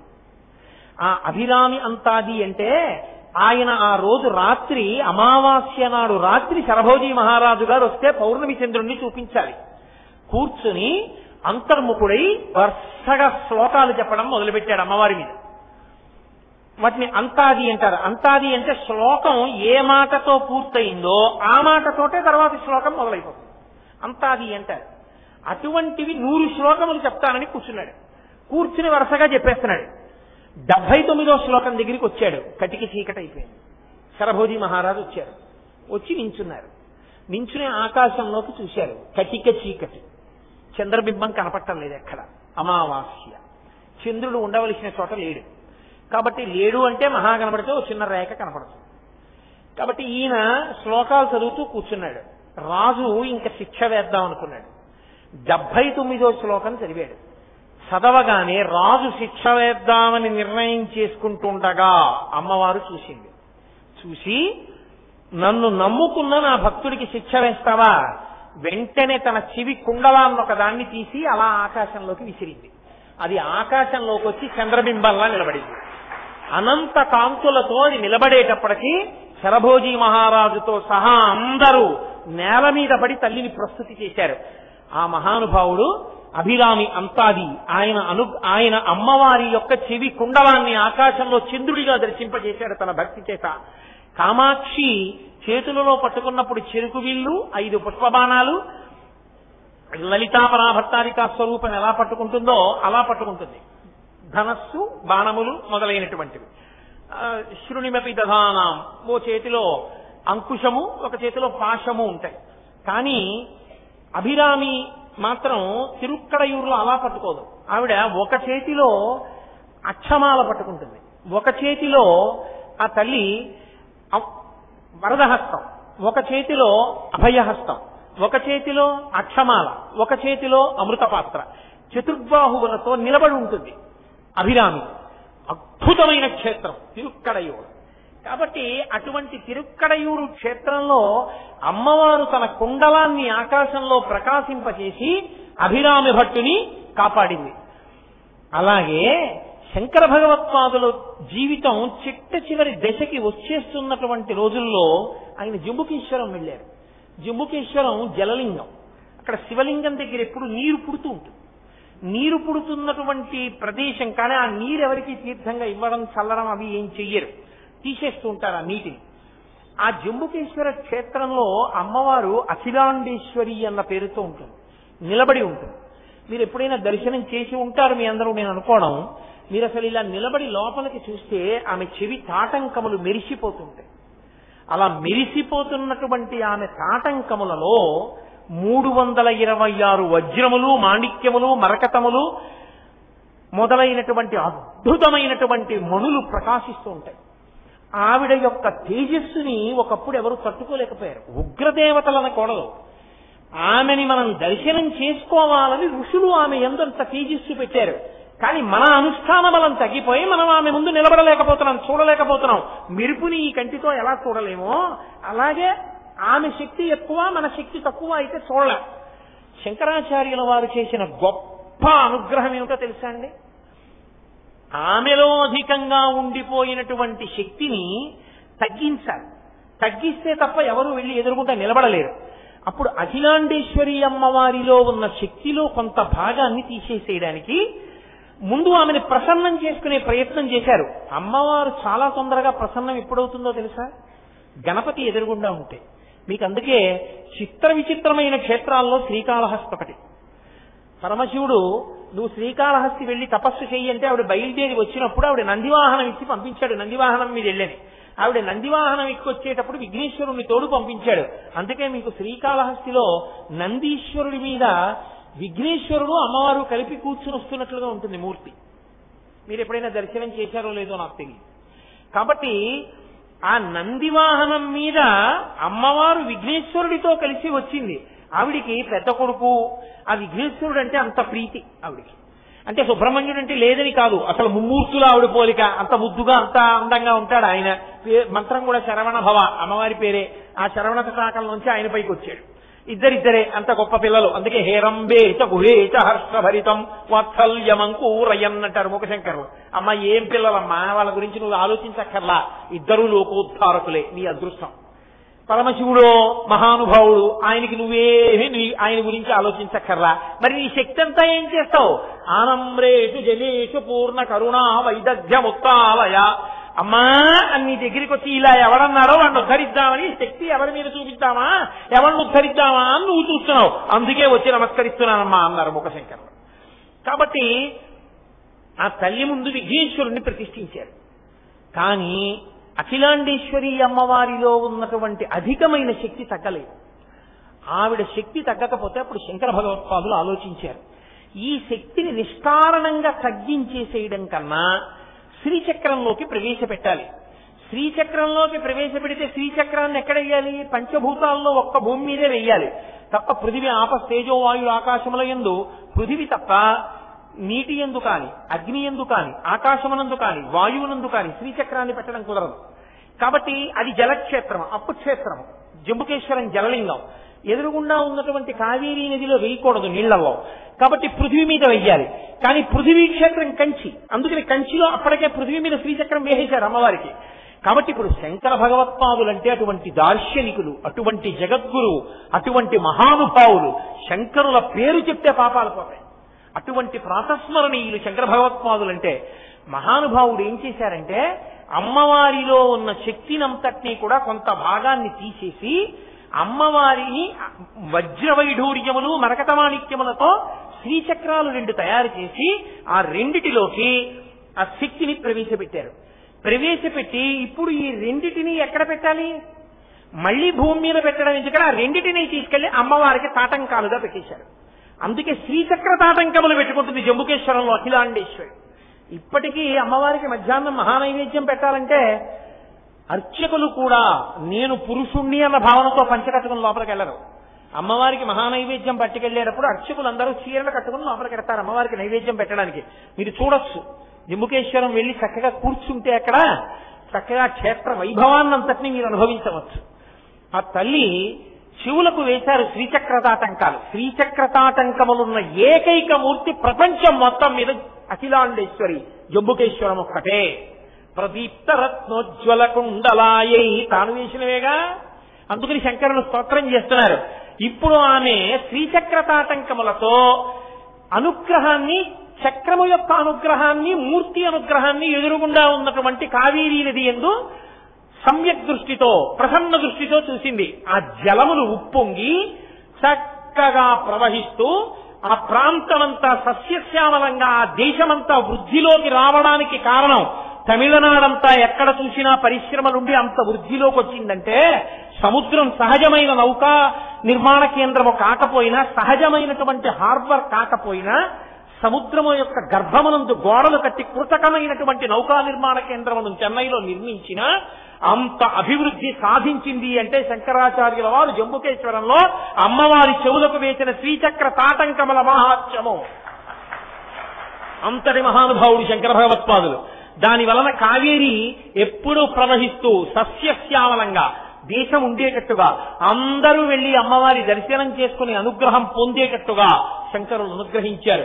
ఇప్పటికీ అమ్మవారి తాటంకములు కానీ కొద్దిగా మాసిపోతే ఆ తాటంకములను తీయడానికి అధికారం ఎవరిదో తెలుసా? ఒక్క కంచి కామకోటి పీఠాధిపతులకే ఉంది. కామకోటి పీఠాధిపతులు వెళ్లి బ్రహ్మాండమైనటువంటి హోమగుండాలు రగల్చి కొన్ని వందల మంది ఋత్విక్కులు వస్తారు. అనేకమైనటువంటి పారాయణలు, సాంస్కృతిక కార్యక్రమాలు, అమ్మవారి యొక్క భజనలు జరుగుతుండగా అమ్మవారి శ్రీచక్ర తాటంకములలో ఉన్న శక్తిని సమంత్రకంగా చందనపు ముద్దలోకి ఆకర్షించి చందనపు ముద్దని మళ్ళీ పూర్ణకలశం మీద పెట్టి పూర్ణకలశాన్ని దేవాలయం బయటికి తెచ్చి సమంత్రకంగా అప్పటి వరకు అమ్మవారి చెవులకు తాత్కాలిక తాటంకములు వేసి ఇప్పటికీ కోయంబత్తూరులో ఒక స్వర్ణకారుడి కుటుంబమే దానికి మెరుగు పెడుతుంది. 326 వజ్రవైఢూర్యములతో ఉన్న తాటంకము ఆ కుటుంబానికి పంపిస్తే వాళ్ళు మడి కట్టుకుని దీక్షితులై వాటికి మెరుగు పెడతారు. మళ్లీ కామకోటి పీఠాధిపతులు వాటిని చేతిలో పట్టుకుని మంచి ముహూర్తం చూసుకుని దేవాలయ ప్రవేశం చేసి అమ్మవారికి మళ్లీ శ్రీచక్ర తాటంకాల మరుస్తారు.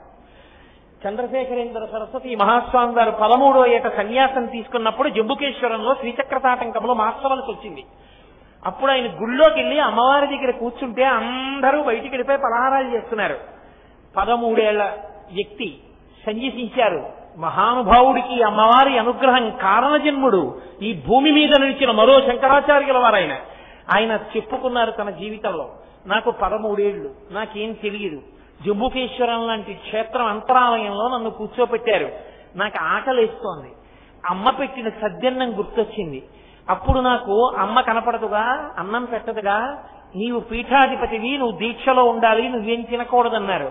కడుపు నకనకలాడుతుంటే ఎదురుగుండా ఉన్న అమ్మనే చూసి అమ్మని ప్రార్థించాను, ఆయమ్మే ఇవాళ ఇంత వాణ్ణి చేసి పీఠానికి మత్స రాకుండా నన్ను పీఠాధిపతిని చేసి నడిపించిన జీవితాన్ని ఒడ్డెక్కించిందన్నారు. పరమాచార్య స్వామి వారి జీవితంలో గొప్ప అనుబంధం ఉన్నటువంటి క్షేత్రము కాబట్టి శంకరుల చేత రత్న తాటంకములు వేయించుకున్న తల్లి. శ్రీచక్ర తాటంకములు రత్న తాటంకములు అపురూపం. ఇంకా మీరు అటువంటి తాటంకాలు ఎక్కడా చూడరు. మనిషి తన జీవితంలో తప్పకుండా వెళ్ళాలి. తిరువాణక్కోయిల్ అంటారు వాళ్ళు. అక్కడ శ్రీరంగానికి చాలా దగ్గర. చక్కగా కావేరీ స్నానం చేసి శ్రీరంగం దర్శనం చేసుకుని జంబుకేశ్వరం వెళ్ళచ్చు. అక్కడే సమయపురం కూడా శక్తి స్థానం, సమయపురం కూడా వెళ్ళొచ్చు. ఏనుగులు ప్రవేశించకుండా కట్టారు. ఇప్పుడు మళ్ళీ నేను ఆ కథ అంతా చెప్తే అప్పటికయ్యాను గాని. కాబట్టి ప్రదీప్త రత్నోజ్వల కుండలాయి, అమ్మవారి యొక్క కుండలములు అలా ప్రకాశిస్తూ ఉంటాయి రత్నముల చేత. శంకరుని చేసిందేగా, ఎందుకు వీరా మాట, ఎందుకంత చెప్పడం మనకి అంటే ఆ తాటంకములను మానసికంగా దర్శనం చేసినా సరే, భావనామాత్రంగా మీకొక్కసారి గోచరమైనా సరే అవి రక్షణ కల్పించగలవు. శంకరాచార్యుల వారు సౌందర్యలహరిలో అమ్మవారి యొక్క తాటంకముల మీద 2 శ్లోకాలు చేశారు. అందులో ఒక శ్లోకంలో అన్నారు, సుధామభ్యాస్వాద్య ప్రతిభయజరా మృత్యుహరిణి విపద్యంతే విశ్వే విధిశతమఖముఖాద్యాది విషవ కరాళం యక్ష్వేళం కబళతమత కాలకలన శంభోత్తన్మూలం తవ జనని తాటంక మహిమ.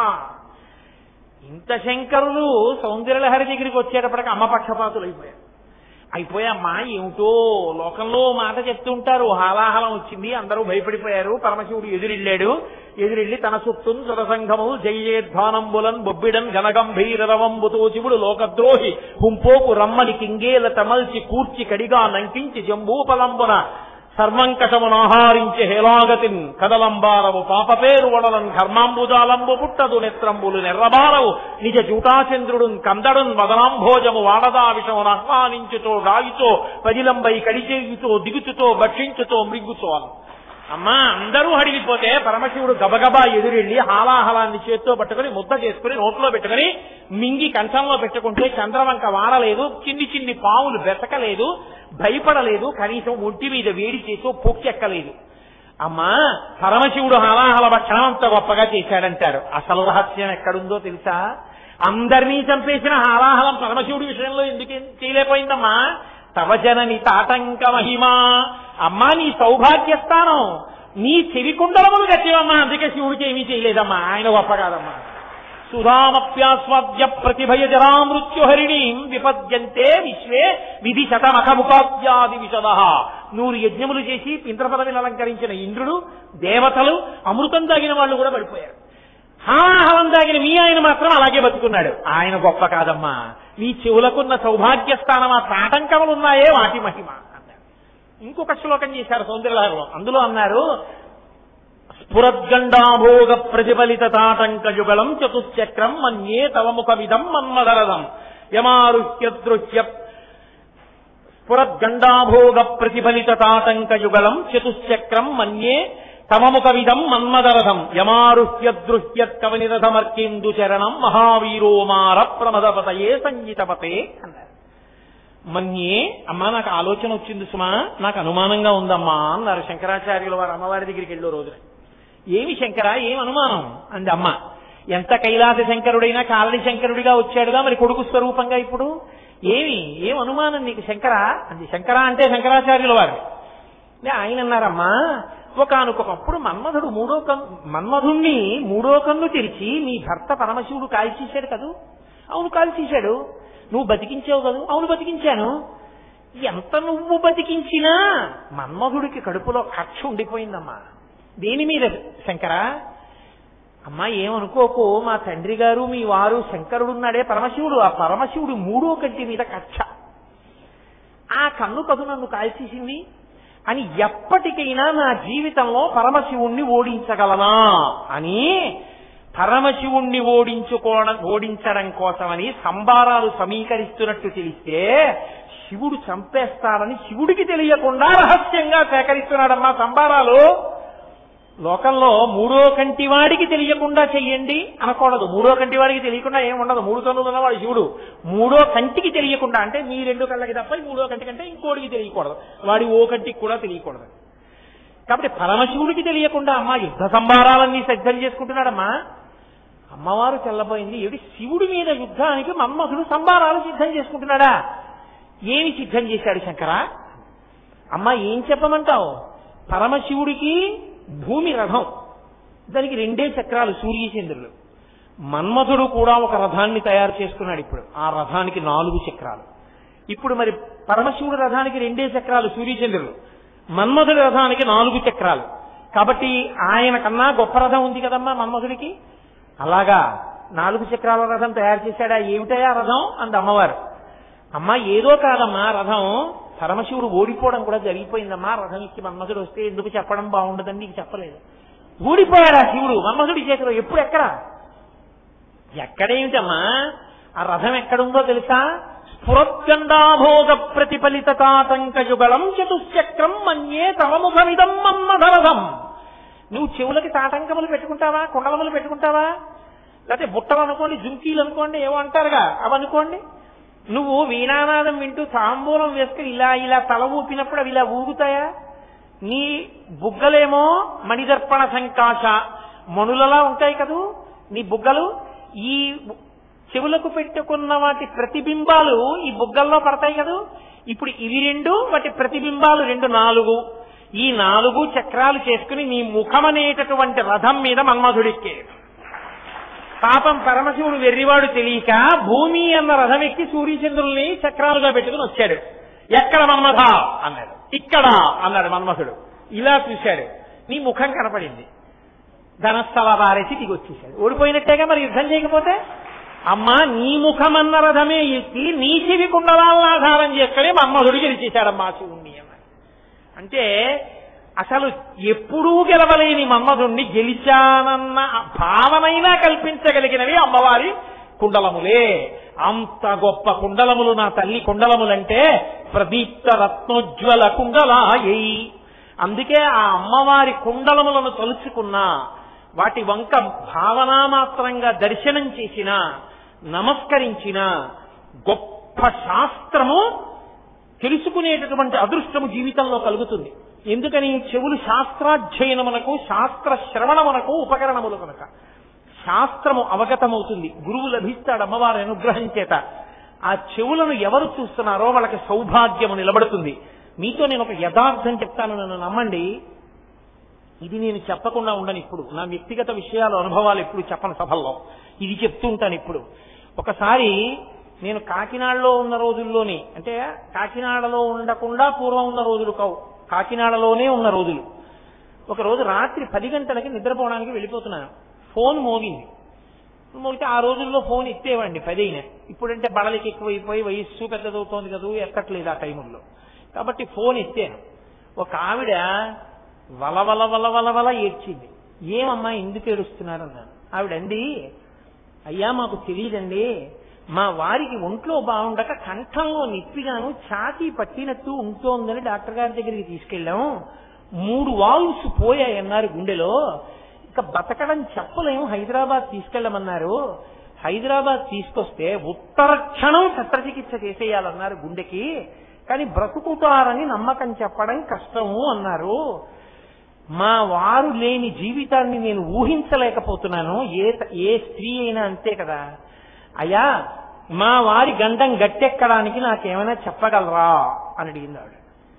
నేను చెప్పలేను అని అనలేను, చెప్తాను అని అబద్ధాలాడడం కుదరదు. అది నేను పడుకోవడానికి వెళ్ళిపోతున్న సమయం. అకస్మాత్తుగా నాకు తోచింది, పరమశివుడంతటి వాడే హలాహలానికి నిలబడగలిగాడని అమ్మవారి తాటంకములను శంకర భగవత్పాదులు స్తోత్రం చేశారు. ఆ తాటంకములు తాళి తర్వాత అంత గొప్పవి, అథవా అసలు అంత గొప్ప సౌభాగ్య వస్తువులు ఆ తాటంకములు. అమ్మవారి తాటంకములను ఈవిడ తలుచుకుంటూ చదువుతుండగా ఎందుకు ఈమె భర్తకి ఆపద కలుగుతుంది అని నేను అన్నాను. అమ్మ, సౌందర్యలహరలో సుధామప్యాస్వాద్య ప్రతిభయజరా మృత్యుహరిణీం, మృత్యుహరిణీం అన్న మాట కూడా అందులో ఉంది. అందుకే శంకరాచార్యుల వారు అన్యేపదేశంగా అందులో పెట్టారు, సౌభాగ్యం నిలబడుతుంది కాబట్టి. అమ్మ, మీ ఆయన ఆపరేషన్కి వెళ్ళినది మొదలు బయటికి వచ్చే వరకు ఏడవకుండా, ఒకరితో మాట్లాడకుండా, డాక్టర్లు బయటికి వచ్చి చెప్పే పర్యంతం మీరు ఈ శ్లోకం చదవండి. నాకైతే పరిపూర్ణమైన విశ్వాసం ఉందమ్మా, మీ వారు బ్రతుకుతారు, మీ పసుపు కుంకాలు నిలబడతాయని చెప్పాను. అంటే నాకు శంకరాచార్యుల వారి మీదున్న నమ్మకంతో, నాకు పరదేవత మీదున్న నమ్మకంతో ఆ మాట చెప్పేశాను. చెప్పేసి వెళ్ళి పడుకున్నాను. కానీ పాపం నాకు ఆవిడ ఏడుపు, ఆవిడ బాధ అవే గుర్తొచ్చి కొంతసేపు నిద్ర పట్టల. ఆ మరునాడు సాయంకాలం ఆవిడ మళ్ళీ ఫోన్ చేశారు. ఎంత ఆనందపడిపోయిందంటే, తీసుకెళ్లేటప్పుడు కూడా డాక్టర్లు చెప్పారండి, అమ్మా ఏమనుకోవద్దు, మీకు భౌతిక కాయమే అప్పచెప్పగలమేమో, ఒక ప్రయత్నం అంతే అన్నారు. వాళ్ళు బయటికి వచ్చి చాలా చాలా ఆశ్చర్యకరము, అసలు బ్రతుకుతారని మేము అనుకోలేదు, ఈయన రిపోర్ట్స్ ని బట్టి చాలా సక్సెస్ఫుల్ గా ఆపరేషన్ జరిగి చక్కగా బతికాడమ్మా, మీ ఆయనకి ఢోకా లేదని చెప్పారు. అయ్యా మీకు నమస్కారం, మీరు చెప్పిన శ్లోకమే బతికించింది అన్నారు. మీరు చెప్పింది అంటే నా గర్వం, నేను నా గొప్ప చెప్పట్లేదు. శంకరాచార్యుల వారు ఈ జాతికి అందించిన అమృత భాండం ఆ శ్లోకం. సౌందర్యలహరిలో పరదేవత అనుగ్రహం ఆ శ్లోకము. అసలు నిజానికి ఆడవారికి ఆ శ్లోకం రాకుండా ఉండకూడదు, ఆ శ్లోకం నాలుక మీద ఉండాలి. ప్రతిరోజు ఓసారి ఆ శ్లోకం చదివి పరదేవత పాదాల మీద కుంకం వెయ్యాలి. అంత గొప్ప శ్లోకం. కాబట్టి అమ్మవారి కుండలములంటే సామాన్యమైనవని మీరు అనుకోకండి, అంత శక్తివంతములైనవి. ఒకనాడు ఆ కుండలము అభిరామ భక్తు యొక్క భక్తిని నిలబెట్టింది, లోకములకు పౌర్ణమి నాటి చంద్రబింబంగా ప్రకాశించి దర్శనమిచ్చింది. కాబట్టి ప్రదీప్త రత్నోజ్వల కుండలాయై పరమశివుడి దగ్గరికి వచ్చేటప్పటికి స్ఫురన్మహాపన్నగభూషణాయ, ఆయన పన్నగములను అంటే మహాపన్నగము పెద్ద పెద్ద పాముల్ని భూషణములుగా వేసుకుంటాడు ఆయన. ఎందుకు ఆయన పాముల్ని భూషణంగా వేసుకోవడం అంటే, తల్లి కుండలములకు సౌభాగ్యము నిలబెట్టగలిగిన శక్తి ఎలా ఉందో, పరమశివుడు కూడా ఆర్తత్రాణపరాయణుడై ఈ పాముల్ని మెడలో వేసుకోవడమా అని కూడా చూడకుండా పాముల్ని ఆభరణములుగా వేసుకుని, ఆ పాములను మెడలో వేసుకోవడము అన్నదాని చేత మృత్యుంజయుడు అని సంకేతిస్తూ ఉంటాడు ఆయన. అందుకే మృత్యుంజయ మహామంత్రము పరమశివుణ్ణి ఉద్దేశించి ఉంటుంది. మృత్యువు లేకుండా ఉండడం కాదు, జ్ఞానముతో దోసపండు నుంచి ముచిక విడిపోయినట్టు, లేదా దోసపండు ముచిక నుండి విడిపోయినట్టు విడిపోగలిగినటువంటి శక్తి నాకు కలగాలి, అటువంటి జ్ఞానము కలగాలి అని అడుగుతుంది. ఓం త్రయంబకం యజామహే సుగంధిం పుష్టివర్ధనం ఉర్వారుకమివ బంధనాన్ మృత్యోర్ముక్షీయమృతాత్. కాబట్టి అటువంటి పరమేశ్వరుడు పాములను హారములుగా వేసుకుంటాడు, పాములను ఆభరణములుగా పెట్టుకుంటాడు. లోకమంతా ఈసడించుకునే ఏమున్నాయో, ఏవి అందరూ దేనికి భయపడతారో అది ఆయనకి ఆభరణం. అంటే పాము మృత్యువు రెండు వేరు కాదు. అందుకే మీరు చూడండి, మృత్యువు భయహేతువు, చచ్చిపోతానేమో భయం. పాము కనపడింది, పాముని తాను చూశాడు, పాము తన్ని చూసిందో లేదో తెలియదు, అయినా పాము తన్ని చూసిందేమో అని మంత్రించిన చోళ్ళు చల్లుకుని మంచం ఎక్కి పడుకుంటాడు. ఎక్కడ బుස්සన్నా భయమే. పాము ఒకటి మృత్యు ఒకటి కాదు, మృత్యువునకు సంకేతము పాము కాదు. కుండలిని శక్తి ఊర్ధ్వముఖ చలనము చేయడానికి పాము గుర్తు.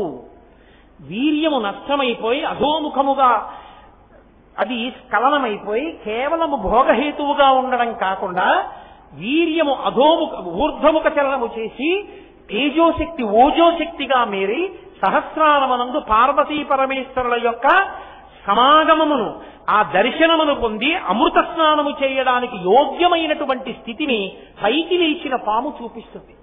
శంకరులు ఆ పన్నగాన్ని అడ్డుపెట్టి ఎన్ని మాటలు చెప్పారు. అసలు ఆయన శివ కేశాది పాదాది పర్యంత స్తోత్రం అని ఒక స్తోత్రం చేశారు. మీరు అది చదివితే తెల్లబోతారు. అందులో ఆయన అసలు ఎలా వచ్చాయి ఇలాంటి ఆలోచనలు అనిపిస్తుంది. శివుడు నర్తనం చేసేటప్పుడు కొంచెం ఎక్కువ ఇబ్బంది పడేది ఏంటంటే పామే. ఎందుకంటే పాముకి ఇలా నిలబడడానికి వెన్నుపాము ఉండదు. అంత వేగంగా చేస్తుంటే కడుపుకు పెట్టుకున్నవి అవి ఇలా పక్కకి వెళ్ళిపోయి జారిపోతుంటాయి. మళ్లీ చుట్టుకోవడానికి అవకాశం ఉండదు. అందుకని ఇలా వాలిపోయి ఉంటాయి. అప్పుడు అవి అనుకుంటాయిట మాకు ఏదైనా ఆధారం దొరికితే బాగుండు, ఒక్కసారి అలా తల మోపుదాం అనుకుంటాయిట. అప్పుడు ఆయన ఇలా కాలెత్తితే తలగడా మీద తలబెట్టినట్టు చక్క ఆయన మోకాల మీద తలబెట్టుకుని మళ్ళీ వెనక్కి వచ్చి చుట్టుకుంటుంటాయిట. పరమేశ్వర, కాలెత్తినది ఊర్ధ్వముఖ చలనము చూపించడానికే కాదు, అలిసిపోయిన పాములు తలగడ దిండుగా తల పెట్టుకోవడానికి కూడా అన్నారు శంకరాచార్యుల వారు. కాబట్టి ఊర్ధ్వముఖ చలనము చేసేటటువంటి కుండలినికి పాము గుర్తు, మృత్యుంజయత్వమునకు పాము గుర్తు, తరువుకొస్తున్నటువంటి ప్రమాదాన్ని నేను తొలగించగలనని చెప్పడానికి పాము ఆభరణముగా వేసుకోవడము గుర్తు కాదు. కదిలిపోతున్నటువంటి కాలానికి పాము గుర్తు. కాలము వెళ్ళిపోతుంటే కాలమునందు పడిపోతారు. ఎవరు నన్ను నమ్మాడో వాడు కాలమునందు పడడని చెప్పడానికి పాము గుర్తు. అందుకే పరమశివుడి పాదం ఎవడు పట్టుకున్నాడో ఆ పాదం ఇద్దరిని కంతుంది. ఒకటి ఆ కన్ను మన్మధుణ్ణి కాల్చింది, ఆ కాలు యముణ్ణి తన్నింది. మన్మధమానం తల్లిదండ్రుల మీద పడితే పుడతాం, యమధర్మరాజు గారి పాశం పడితే శరీరం వదిలేస్తాం. శరీరం పుట్టడానికి కారణం మన్మధుడు, శరీరం పడిపోవడానికి కారణం యముడు. పుట్టడానికి కారణమైన మన్మధుణ్ణి కాల్చినవాడు పరమశివుడు, శరీరాలు పడగొట్టే యమధర్మరాజు గుండెల మీద తన్నినవాడు పరమశివుడు.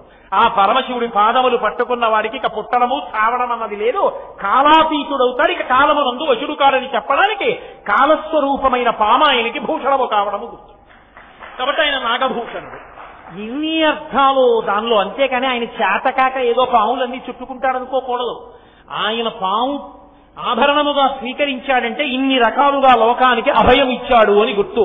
కాబట్టి స్ఫురన్మహాపన్నగభూషణాయ శివాన్వితాయైచ శివాన్వితాయ. శివునితో కలిసిన పార్వతి, పార్వతితో కలిసినటువంటి శివుడు. మీతో నేను చెప్పాను కదా, వాళ్ళిద్దరూ ఎవరిని అనాథలుగా ఉంచారు. వాళ్ళ అందరికీ వాళ్ళు తల్లిదండ్రులే. అటువంటి తల్లిదండ్రులైన పార్వతీ పరమేశ్వరులు ఇద్దరు ఎంత కలిసి ఉంటారంటే పాలు తెలుపు, పువ్వు సౌరభము, సూర్యుడు కాంతి, దీపము ప్రభ, వజ్రము దాని యొక్క వెలుతురు, ఇవన్నీ ఎలా ఒకదానినో ఒకటి కలిసిపోయి ఉంటాయో పార్వతీ పరమేశ్వరులు ఎప్పుడూ ఒకరితో ఒకరు అలా కలిసి ఉండేటటువంటి స్వరూపం ఉన్నవారు తప్ప వారిద్దరిని విడదీసే ప్రయత్నం కానీ వేరువేరుగా పూజించడం కానీ కుదరదు. ఆఖరికి పరమశివుడు లింగాకృతిని పొందినా సరే పీఠం అంబమయం సర్వం శివలింగైశ్చ చిన్మయం సాకారంచ నిరాకారం నిర్గుణంచ గుణాత్మకం తత్వం తత్పరమం బ్రహ్మ ఇది వేదాంత డిండిమహ అంటారు శంకరాచార్యులు వారు. వేదాంత డిండిమని చేస్తూ అందులో అంటారు పీఠం అంబమయం. ఆ పీఠం ఉంటుందే శివలింగానికి, అది పార్వతీదేవి. దాని మీద ఇలా గోడుగా ఉంటుంది, అది పరమశివుడు. కాబట్టి పీఠస్వరూపంగా ఆవిడ అయ్యవారితో కలిసి ఉంటుంది తప్ప అసలు ఆమె ఆయనతో కలిసి ఉండకపోవడం అన్నది ఉండదు. ఆయన స్థాణుహు, ఎండిపోయిన చెట్టు రూపంలో పరమశివుడు నిలబడితే అపర్ణ ఆకులు లేనితనంగా ఆవిడ ఆయన ఆశ్రయించి ఉంటుంది. ఎండిపోయిన చెట్టుగా ఉంటే అపర్ణ ఆకులు లేనితనంగా ఉంటుంది. ఆయన వృక్షేభ్యో, ఆకులతో కొమ్మలతో ఉన్న చెట్టు అయితే హరికేశాయోపవీతి నేపుష్టానాం పతయే, ఆకుపచ్చని ఆకులుగా ఆకులులోని ఆకుపచ్చతనంగా బెరడులోని ఆకుపచ్చతనంగా ఆవిడ.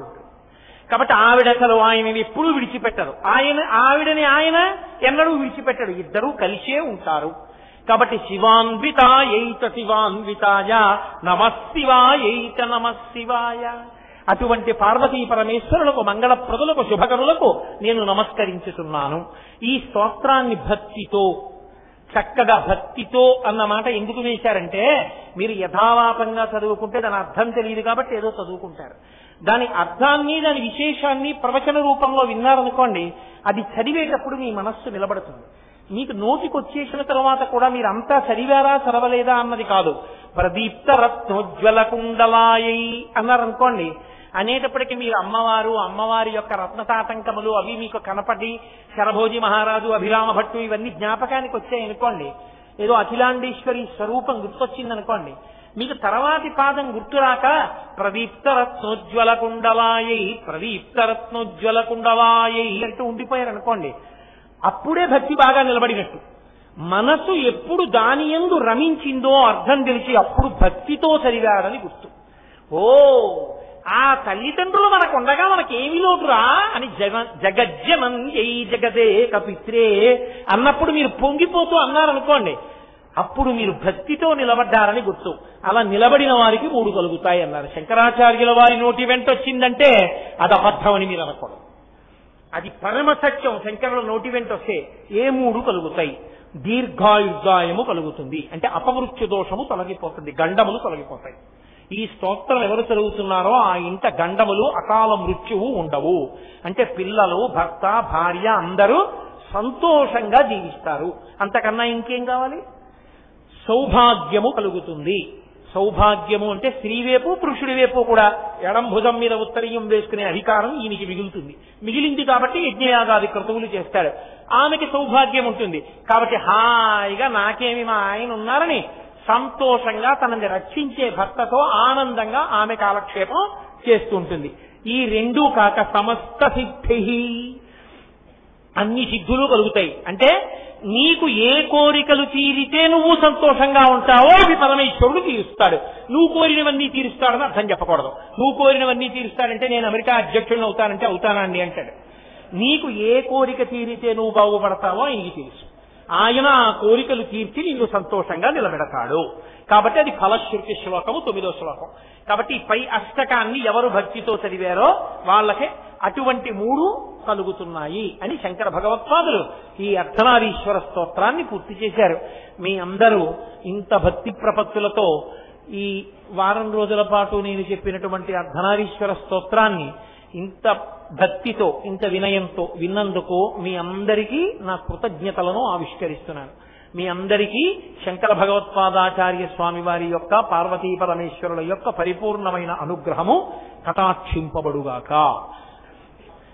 మీ అందరి వినయ విధేయతలు నాకు విశేషంగా నచ్చిన కారణం చేత వచ్చే సంవత్సరం కూడా బలవంతమేం లేదు, మీరు రమ్మంటే వచ్చి తప్పకుండా ఒక వారం రోజులు మీకు ప్రసంగం చేస్తాను అని మాటిస్తూ ఇప్పుడు చక్కగా అందరం కలిసి ఒక్కసారి ఆ స్తోత్రం చేద్దాం. అందులో గొప్ప పర్వదినం రథసప్తమి కాబట్టి అందరూ చెప్పండి, ఒక్కసారి స్తోత్రం చేద్దాం.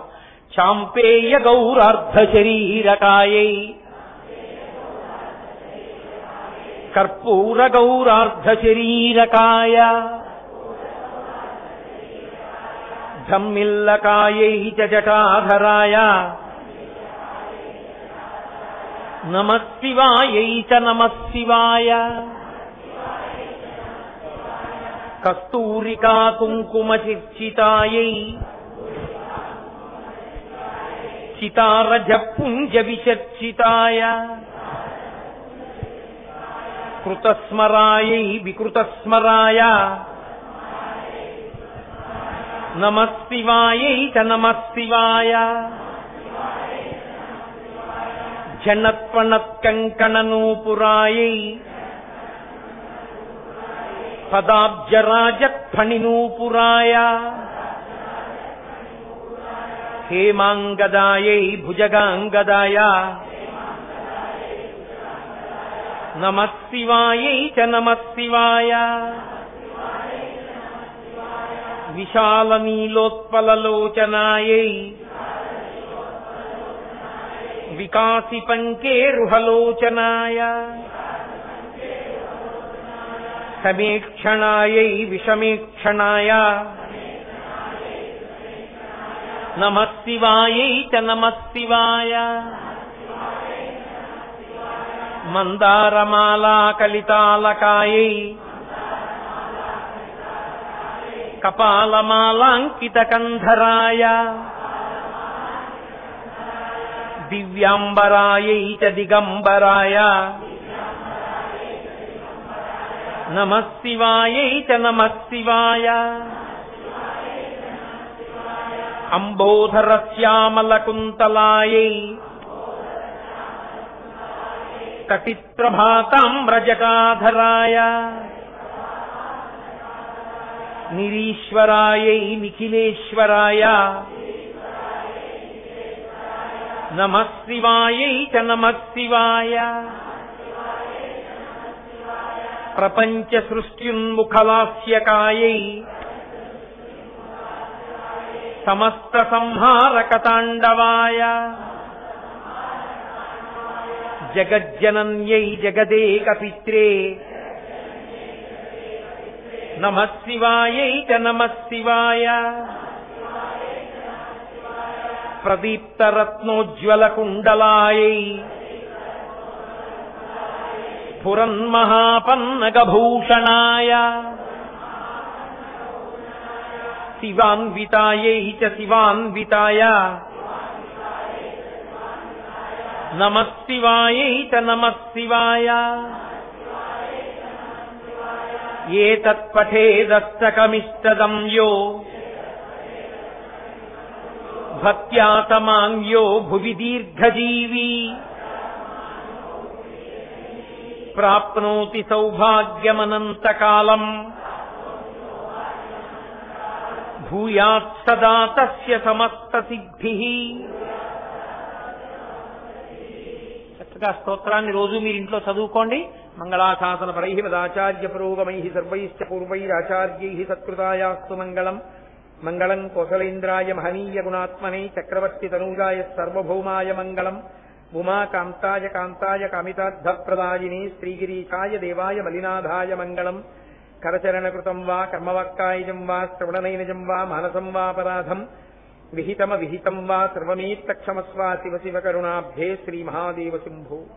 సర్వం శ్రీ ఉమామహేశ్వర పరబ్రహ్మార్పణమస్తు. స్వస్తి.